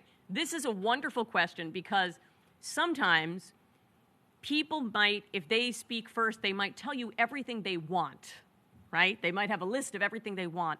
But asking what do you need has a way of cutting through to really the core concerns, right? What is the make or break? And if you've ever engaged in a discussion with someone, they're looking at this document and they say, no, Alex, this is wrong, I don't like that, I don't like that phrasing, we're not going to agree to this. Simply asking, what do you need out of this situation cuts through all of that and almost compels them to get to the core of what the problem is, right? So what do you need? And again, right, if the person says, Alex, I need you to actually listen to what our country needs for once, what would that look like? So what would it look like for you in this agreement? What would it look like if we were considering what you needed? What would it look like in this conversation if you were being respected, right? Help me understand what respect looks like in this particular situation. It compels the person to take their value and make it concrete, right? Because, as I said, we can't really write an agreement saying Alex and Adrian are going to respect each other. I mean, we could, but it's not going to be super helpful, right? Because we have to understand what that looks like for each one of us. And last, this is a fantastic question. What are your concerns? This is the question that I call the no buster, okay? Because when somebody says no, or they're giving me a look that says no, instead of saying why, which once again is going to put them on the defensive, I ask them, what are your concerns? Alex, we're not going to sign the agreement as it is right now. What are your concerns? We can't make a decision on this today. What are your concerns? This is a four-word question that does a lot of work. It helps uncover the person's feelings without using what I call the F word in a professional setting. Most people, right, outside of a therapeutic situation may not want to be asked by a colleague, what are you feeling about this, right? So instead of using that, I ask, what are your concerns? And that is a way that I'm going to get to some of the emotional barriers to the deal, right? But also, what are your concerns really compels somebody, once again, to give you the reasons they're not signing that document. So it helps you overcome the barriers to the deal. Okay. So now we've gone through some mirror and window questions. And with that, maybe I'll pause to see for a minute if there are any questions about questions, and then we'll move on to our case study. Questions? Tyler, from the chat. We had one question in the chat that was asking, in a situation where one party is creating happiness for all, the other party might take advantage of that. How do you resolve something like that? For example, unintended consequence in India. For example, unintended consequence. In India, yeah. So it seems like when one person is being agreeable and trying to make concessions, it looks like is the question. Like, how do you go about resolving that when one person is willing to try and be more flexible, but maybe the other parties are taking advantage? I see. Okay. All right. So part of what we aim to do, the question, in case anybody didn't hear, is what happens if one party's super agreeable and happy and engaging, and another party you suspect might be trying to take advantage of that situation. Let me turn this to the group. Any thoughts on what you might do if you suspect that the other person maybe isn't there in good faith, or maybe has no desire to reach a deal, or they're trying to take advantage of the situation? Thoughts on what you might do? Yes. First of all, I would need to somehow assess, is there anything in the deal that the other party really needs or wants? And the other thing to keep in mind would be my own position and my own goals for the negotiation, and somehow keep constantly assessing whether the balance is still on the positive for me in the other kind of contract that we're heading for. Okay. What's your name? Tina. Tina? Okay, Tina, you can teach the next class, okay? Because Tina's exactly right. Perfect summary. The first thing, I would actually reverse that order. The first thing is, because I took time in the mirror, okay, now I understand intimately what my needs are in this situation, right? I also know what my concerns are. I'm aware of the problem that I am there to try and solve, okay? That knowledge serves as a great backstop, because then when I know that for myself with great clarity, I can measure what's coming at me from the other side up against what I know to be my needs. And if, as Tina said, the balance is out of whack, then that helps me to understand, right, that maybe this is not going to be the time and place to solve this issue, right, that I'm going to take a break. But the other thing Tina said is, what does that person need, right? Is there anything that they need that they could get from this situation, right? And here's where I'm going to share a personal anecdote. A decade ago, went on a delegation to the Middle East, and so I met with both Israeli and Palestinian negotiators from several of the prior failed peace attempts. And one of those negotiators, I won't say who it is or what side, said two things that I'll always remember. The first thing he said, and I've carried this with me to this day, is, Alex, this is a conflict between two deeply traumatized peoples. This was a negotiator for one side who characterized both sides in that extremely human way. And then the second thing he said, which absolutely blew my mind, was, we are never going to solve this problem until we figure out how to write the other side's victory speech. How do we write the other side's victory speech, right?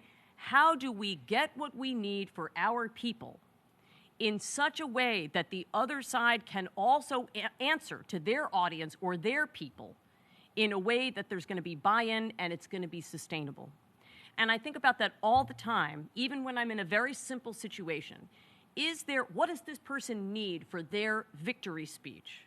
And is there a way that I can hand them something that they could use in a press release, but I'm also getting exactly what my country or my team or I need from that situation? And so when you figure out what the other person needs by asking those good questions, that is how then you can assess in that moment. Even if I'm very collaborative, this is not a deal I want, and I'm not sure if this person is here to make a deal with me in good faith. And then I can walk away if it's not suiting my needs. So, excellent question and excellent response by Tina. Thank you. All right, so with that, we're going to go into our case study for all of you. Okay, great. Thank you, Alex. So now we're putting all of you in Cristiana Figueres' position, who I talked a little bit about her background at the beginning of the presentation. And we're going to be putting you all into groups. I understand that might be a little difficult with this horseshoe shape we have here, but maybe you can turn around to the people behind you. And groups of around 4 to 5 people would be good. And we're going to put you all into the role of Christiana Figueres. And we're going to be giving you parts of the mirror here. Some of you might be more familiar with this situation than others. We're going to give you background information on the next slide. And we want you to then work through what that window would look like. What questions are you going to ask the other side, which in this case is the Saudi Arabian negotiators at Council of the Parties 21, and to try and get the information that you need to move forward to a successful negotiation. And we're going to have you try and implement the information gathering techniques that we have just learned about, including asking a variety of open and closed questions, summarizing, and reframing. And we don't have any sort of whiteboards here, so we're just going to go around to the groups and ask them to share one or more of the questions that they have come up with. So our background here for going through the mirror part of the exercise and then into the window is, as Figueres, you must first let go of your identity as a Costa Rican diplomat and approach negotiations from a global perspective. So in the course of negotiations, you will travel to Saudi Arabia multiple times to speak to their negotiators, but you're also speaking with their Minister of Energy, who is simultaneously the head of Saudi Aramco. You know that Saudi Arabia and other Gulf countries are in one of the already hottest regions in the world and lack access to fresh water. They have to desalinate every drop of water and import all of their food. Overall, climate change unchecked would continue to have a great negative impact on human life in Saudi Arabia. You also know that Saudi Arabia is overly reliant on fossil fuel revenues, and the COP21 agreement would likely reduce fossil fuel revenues. Your goal with this background information is to try and come up with questions that will help you understand the Saudis' position and how you can then turn that position into support for a global agreement. Okay. Wonderful. Okay, so you're going to break up into groups. And then, Caitlin, how long do they have to discuss this and come up with questions? I'd say around 20 minutes here, 25 minutes. Yeah. But if you need more time, please let us know. Yeah, and so you can feel free as a group to handle this in a variety of ways. We're going to leave this up so that you can have it for your reference, okay? You're going to think about different questions you might ask if you were in Figueres' position, asking the Saudi delegation, all right? And if you want, even since we have a generous amount of time for you to come up with this, if somebody wants to play the Saudi minister, you could even do some role play, right? And practice asking some questions and test them out to see how they work. You could also test out some summarizing, right?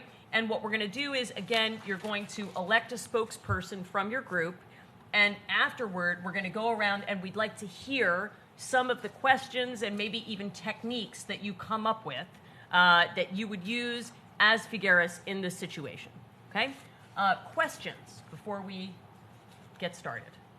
All right, so we're going to give you 20 minutes until about 12:10 or 12:11. And Tyler is also going to be putting everybody from the WebEx into groups so that they can have the opportunity to do that as well. We're all here. If you have questions, we'll be rotating around. You can feel free to ask. All right? Okay, so go ahead, find a group, arrange yourselves the best you can, and let's get started. About four or so. Yeah, 4 or 5, however you'd like to do it.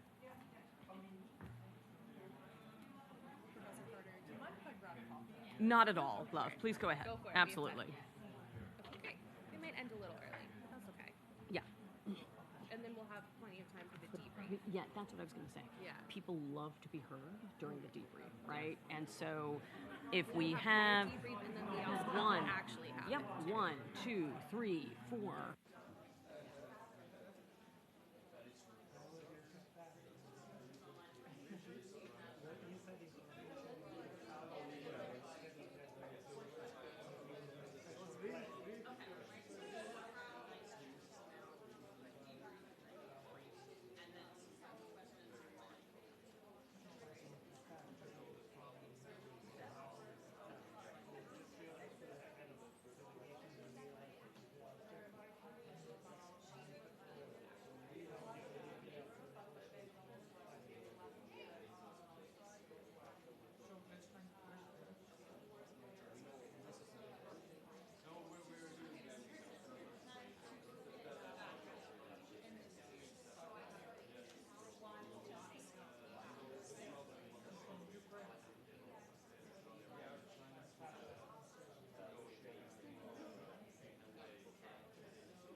Okay, great. Go ahead.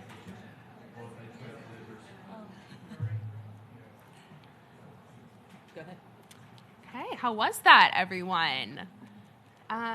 We'd like to take some volunteers from some different groups, tell us a little bit about what you all talked about and what are some questions that your group came up with. All right, who's going to be the first to volunteer? Or maybe start with one question your group came up with. This group is ready to volunteer right here. This is all, right? So in all seriousness, right, if somebody is back like this, and then they move up like this, that means I'm ready to speak, right? So I also, as a professor, there are sometimes people who don't want to raise their hand, but they'll like do this. And my rule is if the finger breaks the ear line, then I'm calling on you. Okay, so there you go. How do you view the Saudi Arabia's role in the global fight against climate change? Okay, great. So how do you view Saudi Arabia's role, okay, in the fight against global climate change? Okay, and tell us a bit about that question. Taking into consideration that Saudi Arabia has some major concerns, we thought that it would be good to start on a positive note to get them more engaged and to understand what makes this agreement beneficial for them. So like how Saudi Arabia views itself in the global fight against climate change in order to build on that with the next questions. Fantastic, Caitlin. All right. So once again, thinking about what's in it for them, what they might be able to achieve via this thing. All right. Who's next? I think we had a hand over there.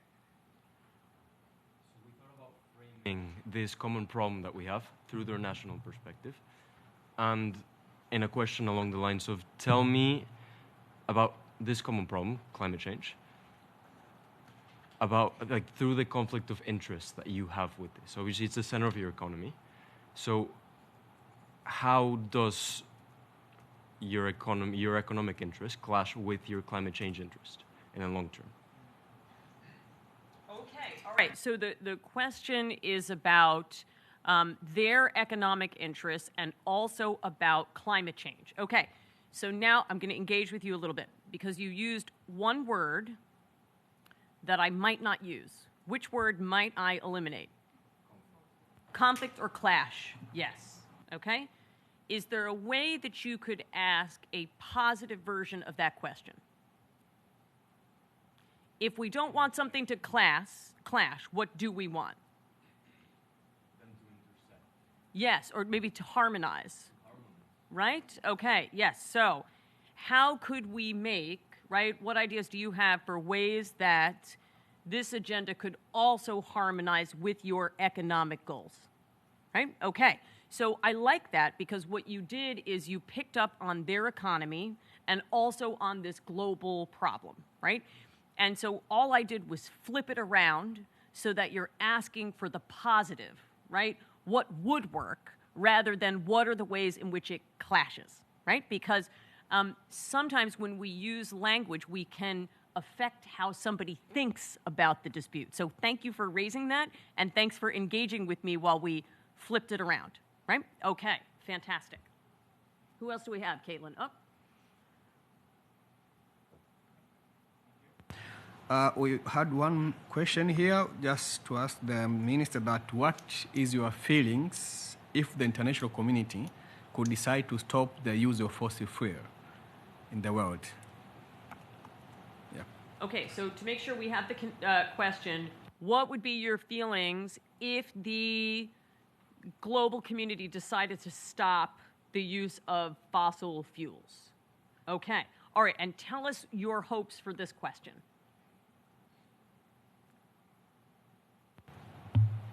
The response may be to hear from him about the alternative source of revenue from when that agreement will come into practice.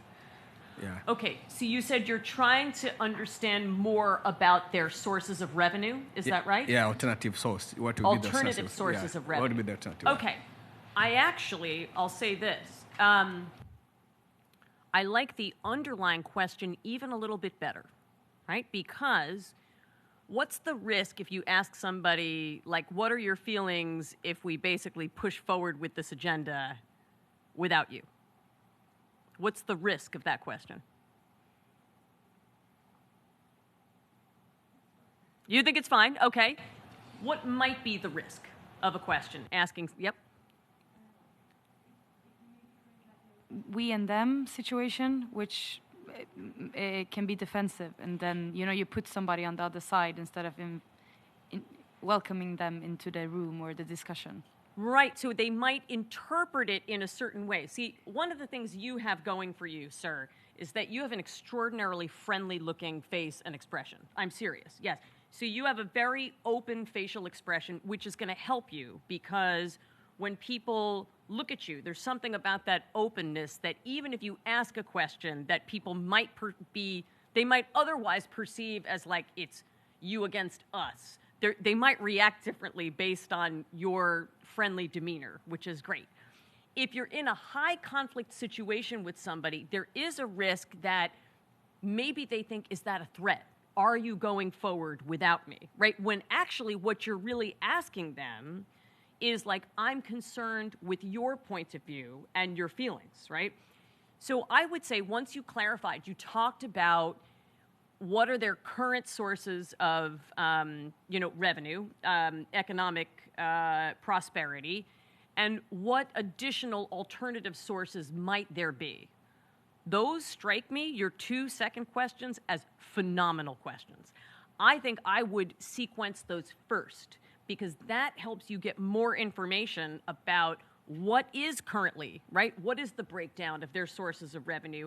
And can you imagine any others before you get to the question of how are you going to feel if the international community moves on without you?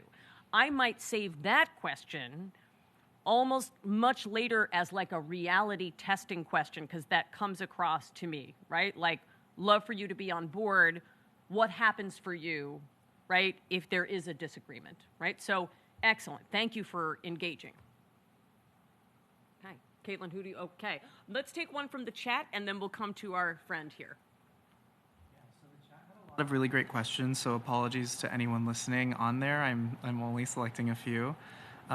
So one thing they also mentioned was providing context and approaching the delegation with an open mind, understanding where the other party is coming from.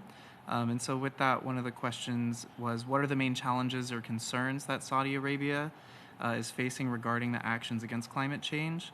And then upon closing, they also said they would like to invite additional concerns so they can help assess what the position would be further down the line. Fantastic. Okay. So in case anybody didn't hear it, they said it would be important to frame the meeting up front. And I agree with that. Can you imagine if you've done the mirror work, right, and you've thought about what is the problem I'm solving here, and imagine you decided that this meeting, this initial meeting, is simply going to be to hear and understand their concerns. And imagine the power if you walked into the Saudi minister and said, I want you to know that my sole goal here today in a meeting with you is to first understand where Saudi Arabia is coming from, right? Your questions, your needs, and your concerns. That is my sole goal here today. We'll have other conversations. That's what's on my agenda for today.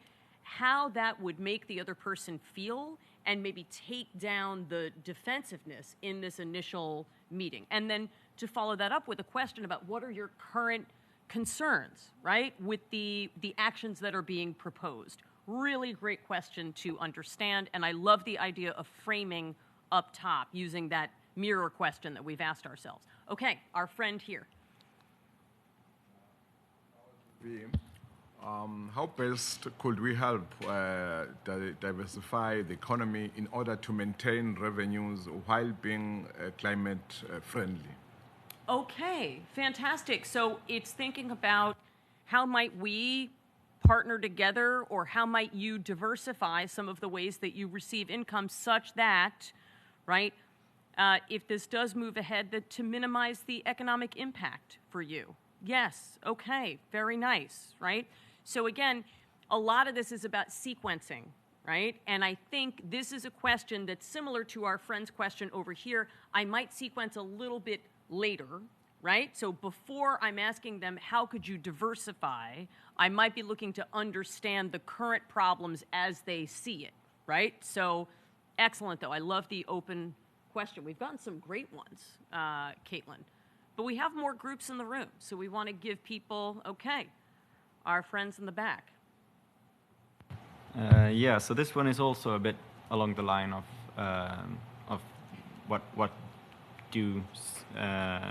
does Saudi Arabia need from the global community? So what would Saudi Arabia need from the global community in order to help their population sort of mitigate the effects of climate change on their own population, especially given that they have possibly an even more exposed position given the regional situation?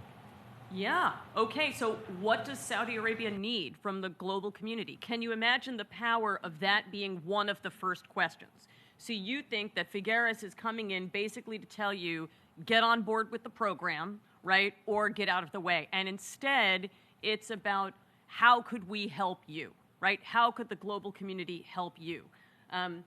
That question is going to look very familiar in a couple of minutes when we talk about the actual conversation. What do you think, Caitlin? Should we take a couple of more, or? We had a couple more from the chat, and then we can tell you all what actually happened. Okay. Definitely. So another one from the chat was, how important is the adoption of taxonomy to create climate change and environmental challenges? Okay, so how important is the development of taxonomy, right, to mitigate a global challenge? Okay, terrific. Did they give any additional color on that question, or no? I don't believe so. It looks like similar to some other questions, they're focused on the realities of testing, what this would look like. Right, okay, so the realities of testing. And I would say once again, right, testing questions, right, like how are you going to cope with this and all that, you might want to see where you want to sequence them, right, depending on the level of trust in the room, the responses that you're getting, and all that. It's not to say that closed questions are bad. In fact, you're going to see when Caitlin reveals what Figueres actually did, but there are some closed questions in there, and they're early on, and we're going to talk about what the purpose of those questions is. But in general, testing questions like, what are you going to do if this goes ahead, or how are we going to figure this out, right? I would, in general, on a first meeting, sequence those later so that initially it's all about understanding them, and you reduce some of that defensiveness so that you'll get better answers to some of those testing questions. Awesome. Is there anyone else in the room who wanted to be heard? I feel like you did, yes. So obviously a lot of the questions that everyone came up with were already covered, but I kind of was listening to everyone's responses and coming up with the wording on how I can change the questions that were addressed in a little bit of a different and neutral way. So the first one would be, what do you require to achieve your climate change goals within the next 10 to 15 years? So we're giving a certain time frame that's realistic, and I also think that it is, most countries have a certain plan, but it wouldn't be, we wouldn't be asking specific questions, but also we would hear them out in the sense of understanding what are the priorities for them, because that's important. And the second one would be, what would be your needs, thoughts, and concerns? We would like to understand your framework first, and if we may, offer a pilot project for the next meeting. So as was mentioned, we would like to understand what they need first, and then continue for a second meeting if we have the opportunity to speak with them again. And the third one would be, how can we harmonize, using the word that you used, our efforts to minimize future generational misfortunes? I don't really like the word misfortunes, but I couldn't come up with something else in English, that the climate change can cause. So understanding also the psychological aspect of what is this going to do to our future generations. It is something that all of us have in common. We all care about our families. And I think by asking that, it also softens the environment and is an open-ended question for them to elaborate more. Yeah. Terrific. Okay. All right, so our colleagues come up with a couple of questions based on the discussion in the room.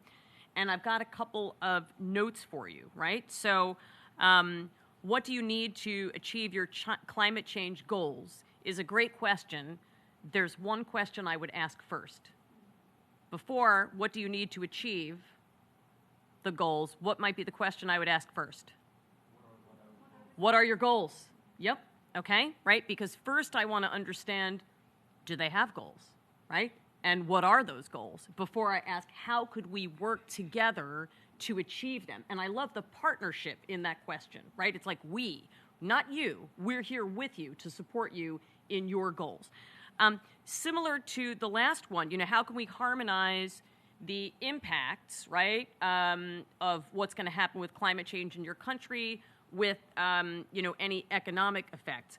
I might first ask, what do you imagine the impacts to be for your population, right? So getting a sense of what might be at stake for them first, right? And then thinking about, okay, so recognizing the effects that you've already stated, how do we think about those in the context of also your economic development, right? So having them establish their goals and their concerns first, and then how can we, et cetera, right? So really excellent. And we had someone jumping in over here. Yeah, I read something similar. I started with a statement, right? Like the people of Saudi Arabia are going to face, unfortunately, several problems caused climate change, who after that can be easily climate migrants. So as a leader of Saudi Arabia, how are you going to save these people? What's your program? Okay, all right, so there you're stating, right, there are going to be effects, and what's your plan to engage it, right? And so, yet again, what's the first question I would ask them? Right, so thinking about, you've already stated there are going to be effects.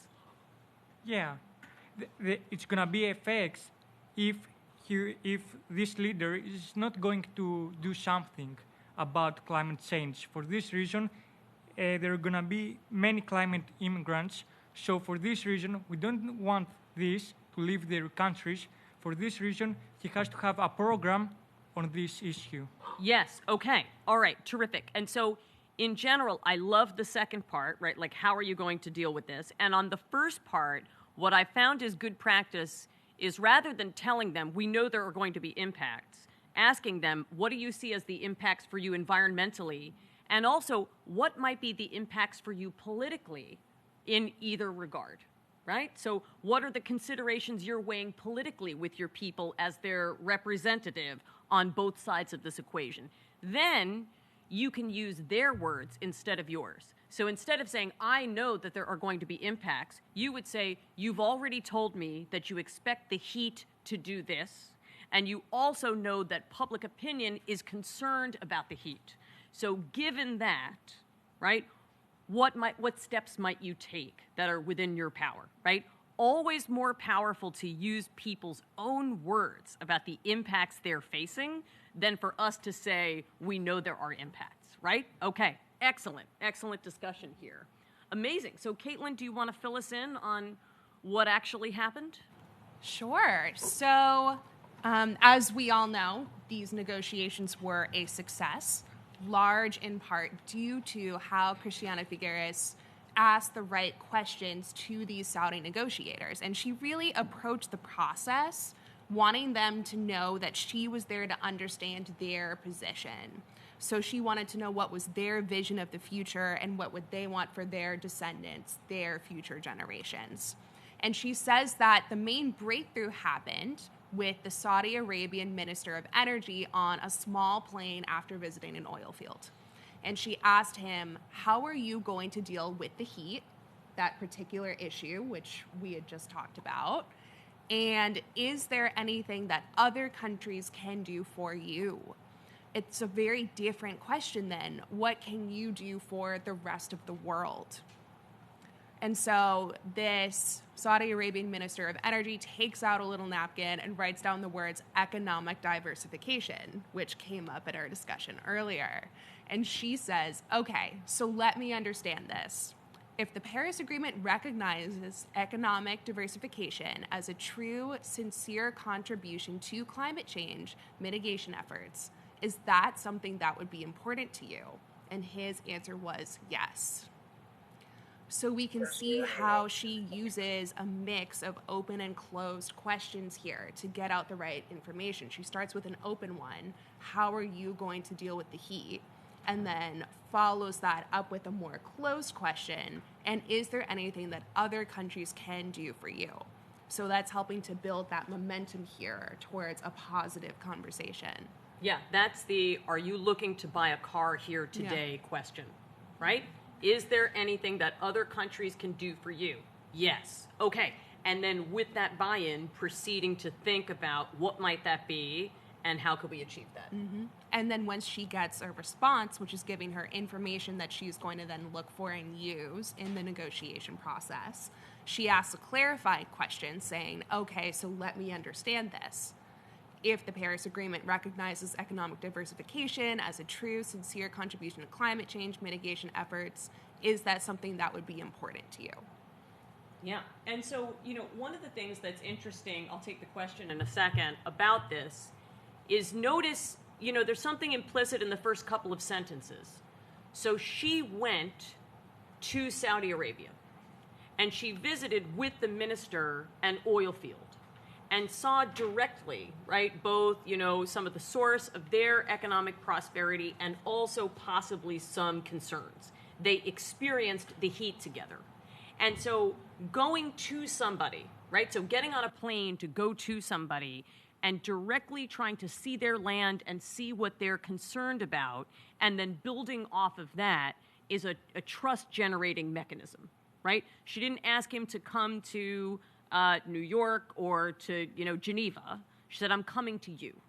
And so that you can see already, even before the questions, that the location becomes very important as a symbol. I'm coming to you to talk about this, right? Then she asks a couple of closed questions to get buy-in. And notice she almost does a summary, right? So she asks, what can we do for you? And he writes it down, and then she summarizes it and asks, would this be important? And the answer is yes. And so from there, once you have the buy-in, then you can start to talk about the how and the details from there. Okay. And actually going off of that, she actually traveled to Saudi Arabia 3 times in the course of the negotiations and traveled to most of the countries that she was negotiating with. Right? So very, very important. We see that even here in New York with legal cases, right? Sometimes people like to negotiate on their own turf because they think, well, I'll be more powerful if I'm negotiating in my office, right, or my mission. But there's actually something really powerful about saying, happy to come to your office. It's almost like an overture that induces reciprocity, right? Well, then it's a human feature that we are wired to reciprocate. And so if somebody extends themselves to you, it's more likely that you're going to extend yourself in some way back, right? We often mediate cases at Columbia because there's power sometimes in a neutral space, right? It's a space that doesn't belong to either party. And this is something that the UN has used with negotiations and mediations in the past, right? Where 2 ministers converge on a separate ground, maybe away from the emotional turmoil at home in a place where they might be able to achieve something. But here, if you want somebody's buy-in and you don't have the trust generated, getting on a plane and going to them is a great strategy to make that overture and start to build trust. And then our next slide is just focusing on those sort of summarizing and reframing techniques that we talked about. So we saw an intentional choice here not to ask the question, what can you do for the rest of the world, but to reframe that question and say, and is there anything that other countries can do for you? Yep, writing your victory speech. That's what she was trying to do. Yeah. And then with the summarizing, she gives an effective summary here, even though it is a short answer written on a napkin, economic diversification.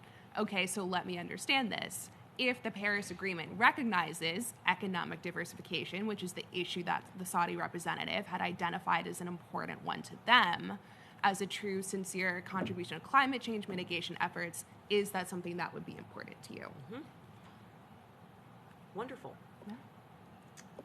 All right. And so from here, maybe, you know what, Caitlin, why don't we go to the final slide and show people the takeaways, and then we'll take some questions.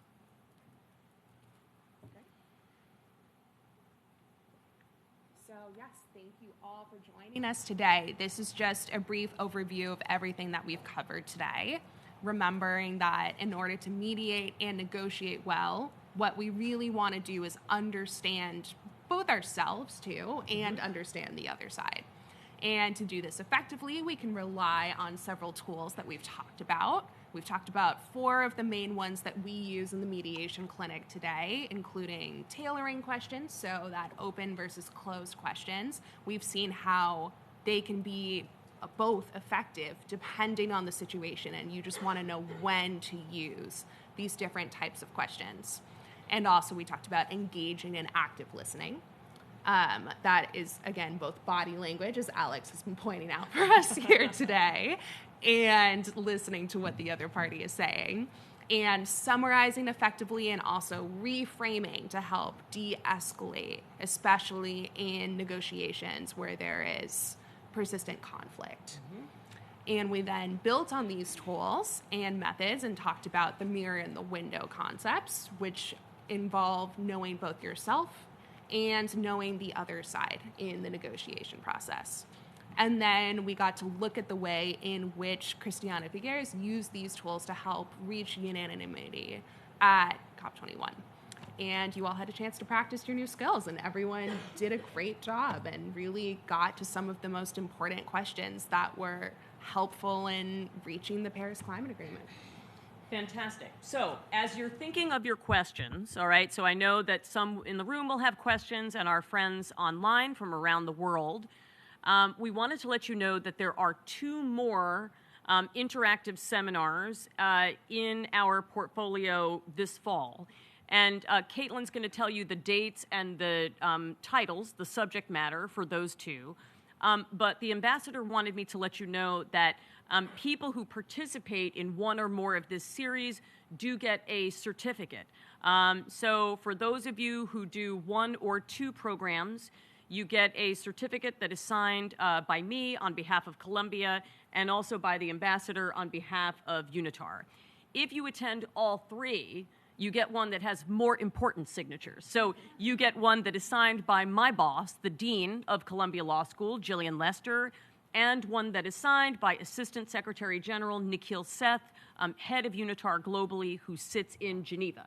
And so could you let us know, Caitlin, the dates and the titles for those 2 programs? Yes, so our next 2 are Monday, November 20th. We will talking about her seat at the table, gender equality in peace building and conflict resolution.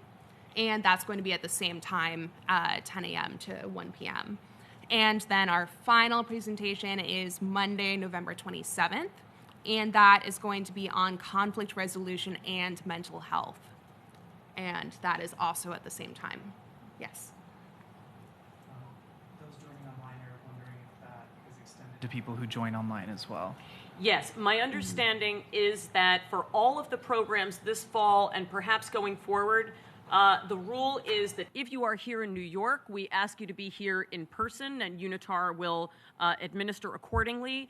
And for our friends who are abroad but would like to attend, if you are outside New York or the U.S., you have the opportunity to attend in a hybrid fashion on the WebEx, is what we have decided for the fall. So yes, we warmly welcome our online friends to the next 2 events. All right, now we're ready to take your questions. We have 15 minutes left, and so you can ask, once again, any questions you would like about any aspect of this, or more about my summer. Yes?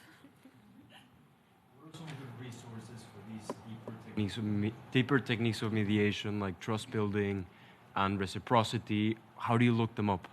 Yes. Okay. All right. So I'm going to recommend a couple of books that I think are helpful. Okay. The first rule, if you're an author, is always to recommend your own book. It's called Ask for More, 10 Questions to Negotiate Anything It's under my name, Alexandra Carter. It runs through all of the questions, the entire framework.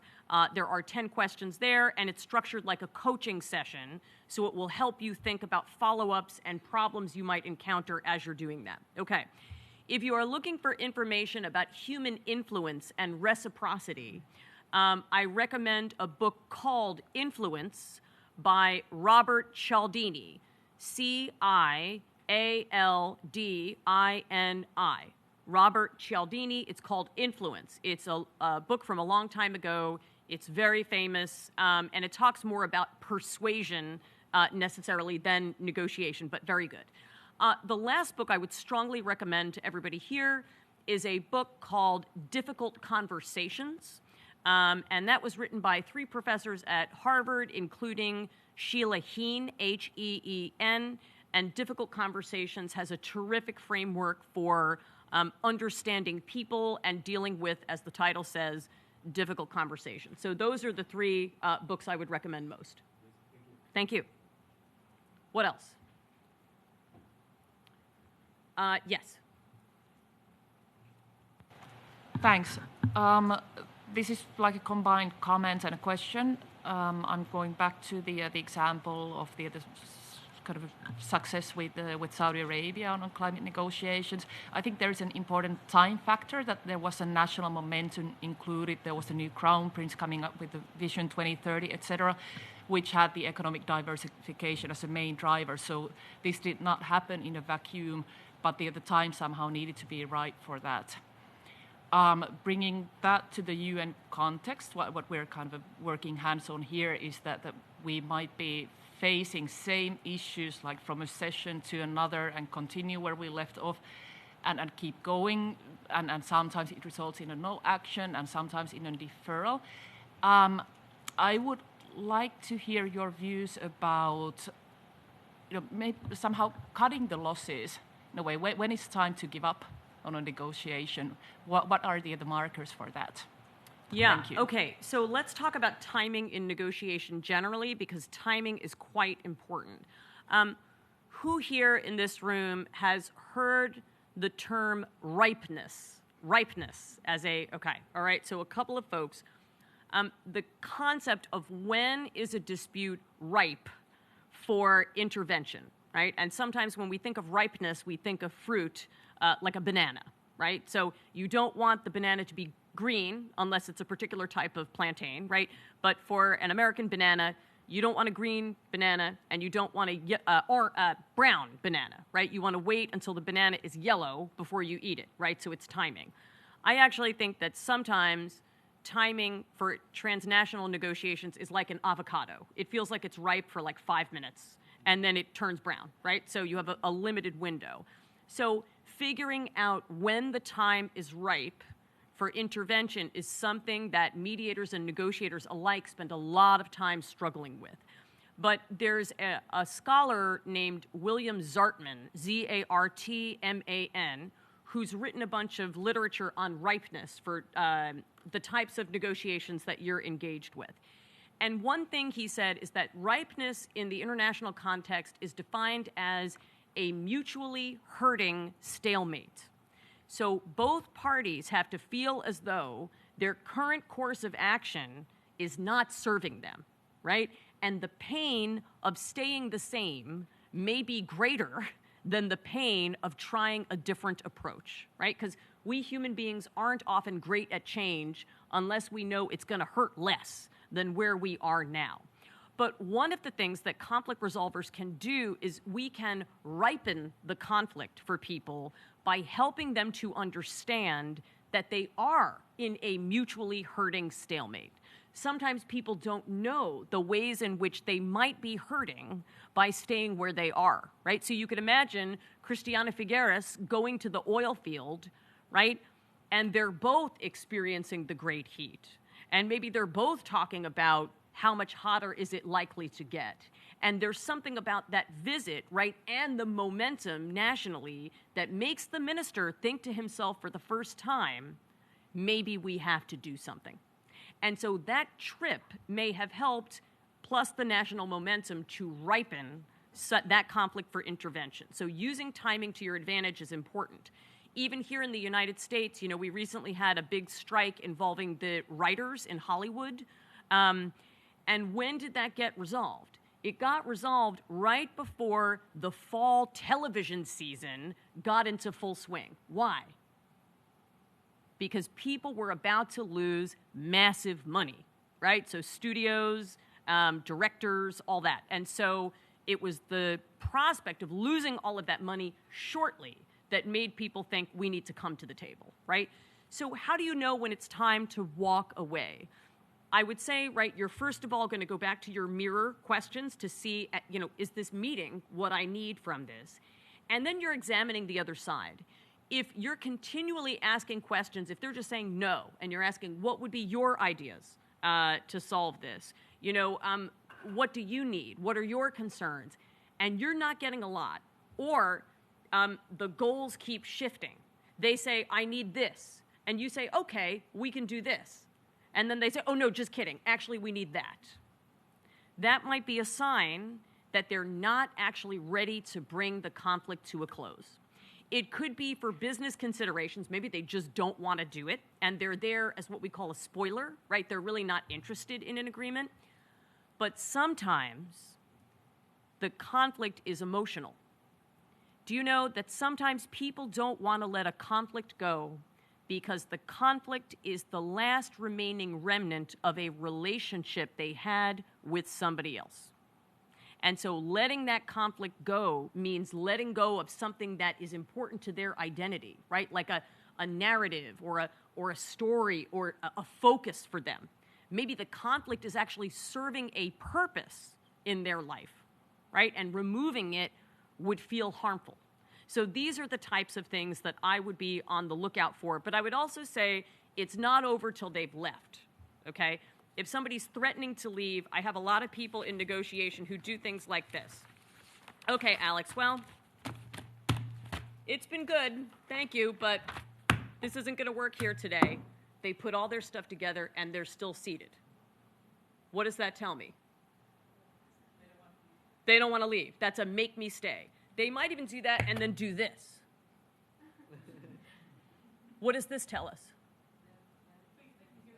Please make me stay, right? I'm still here. So even if they stand up, I've had people stand up, put their coats on, and then I ask them a couple of questions and the coats gradually come off, right? So I would say it's not over till it's over, and I really try hard to persevere to make sure that it's not a spoiler, instead of like an emotional issue that's come up. So, questions? Some are substantive and some are procedural. Okay. I wanted to ask you which you would like to start with. Start with a procedural. Okay. So there were some questions around online participants if there could be emails sent out so they can participate in the next sessions, and also want to know about how the certificates, I guess, would be sent in that capacity. All of those questions can be directed to UNITAR. Okay, perfect. Okay. Thank you. And then we will go on. One more procedural, I guess, is they asked how they could network or get in touch with the panelists and others participating physically. Oh, okay. We haven't put our contact information up there, but if you Google the Columbia Law School Mediation Clinic, there will be contact information for us there, and also UNITAR will have an email.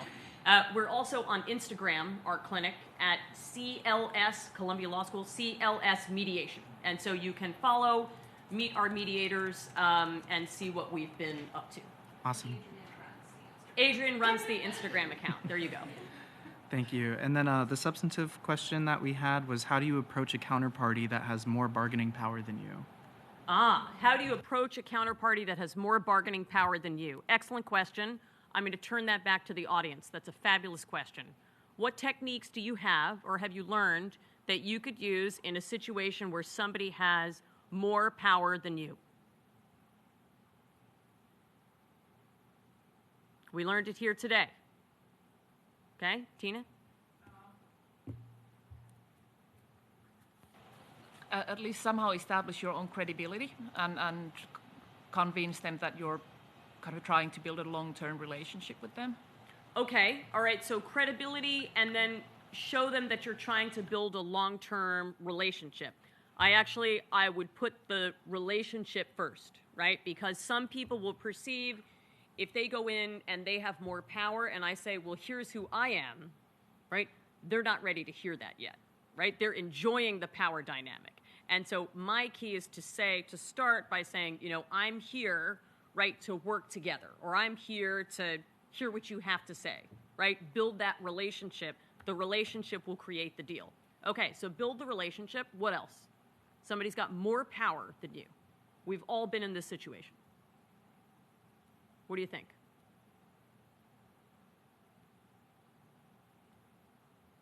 Thoughts? Yeah. Well, you want to understand what they want in the first place. What do they need? What do they want? Right? How do we write their victory speech? You know, a number of years ago during the pandemic, I was on a podcast talking about negotiation, and the host of the podcast, wonderful man named Kwame Christian, said, let's practice. And he said, I'm your boss, and I think the pandemic is a hoax, and I want you to get back to work in the office Monday. How do you deal with this? Okay, this is my boss. So instead, I called the boss and I said, okay, so talk to me about your goals for the company this year. And he said, well, I've got, you know, productivity goals. We need to meet this many deals. We need to make this much money. I summarized, okay, so you're telling me you want us to make this many deals, get this many clients, make this much money. Do I have that right? Okay, yes. Now talk to me about the return to work. And the boss says, well, I'm not getting a thing done at home, right? And we need to meet these productivity goals, and so I'm ordering everybody back to the office. And I said, so if I have that right, your concern is productivity at home. You're experiencing that you're unable to be productive at home due to family, and so you'd like to have everybody back in the office. And then I asked, what, if any, studying have we done to figure out people's individual productivity during this time period when we've been at home? And he was like, I'm not sure we have studied it. And so I said, why don't I undertake that and come back to you with where we are? And then I did, and I said, and I wanted to show you my numbers. Actually, I've been more productive the last few months at home than I was in the office because I have an opposite situation. Wondering if you'd be open to something that helps us achieve our productivity goals by making an individual determination as to where people are most productive and then allowing them to pursue that for the time being. And I ended by suggesting, how about we try this out for 2 to 3 months and then reassess based on how we're doing, right? The question is, what do you need? What are your goals? How can I give it to you in a way that is also going to let me meet my needs? That's how I would negotiate with somebody who has superior power to me. All right, with that, I'm going to ask you to join me in please thanking my team from Columbia Law School here today.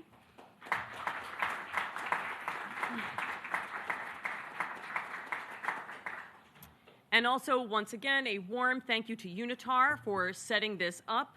We have been thrilled to be with you here today. And once again, we will see all of you or many of you at our next event on Monday, November 20th at 10 a.m.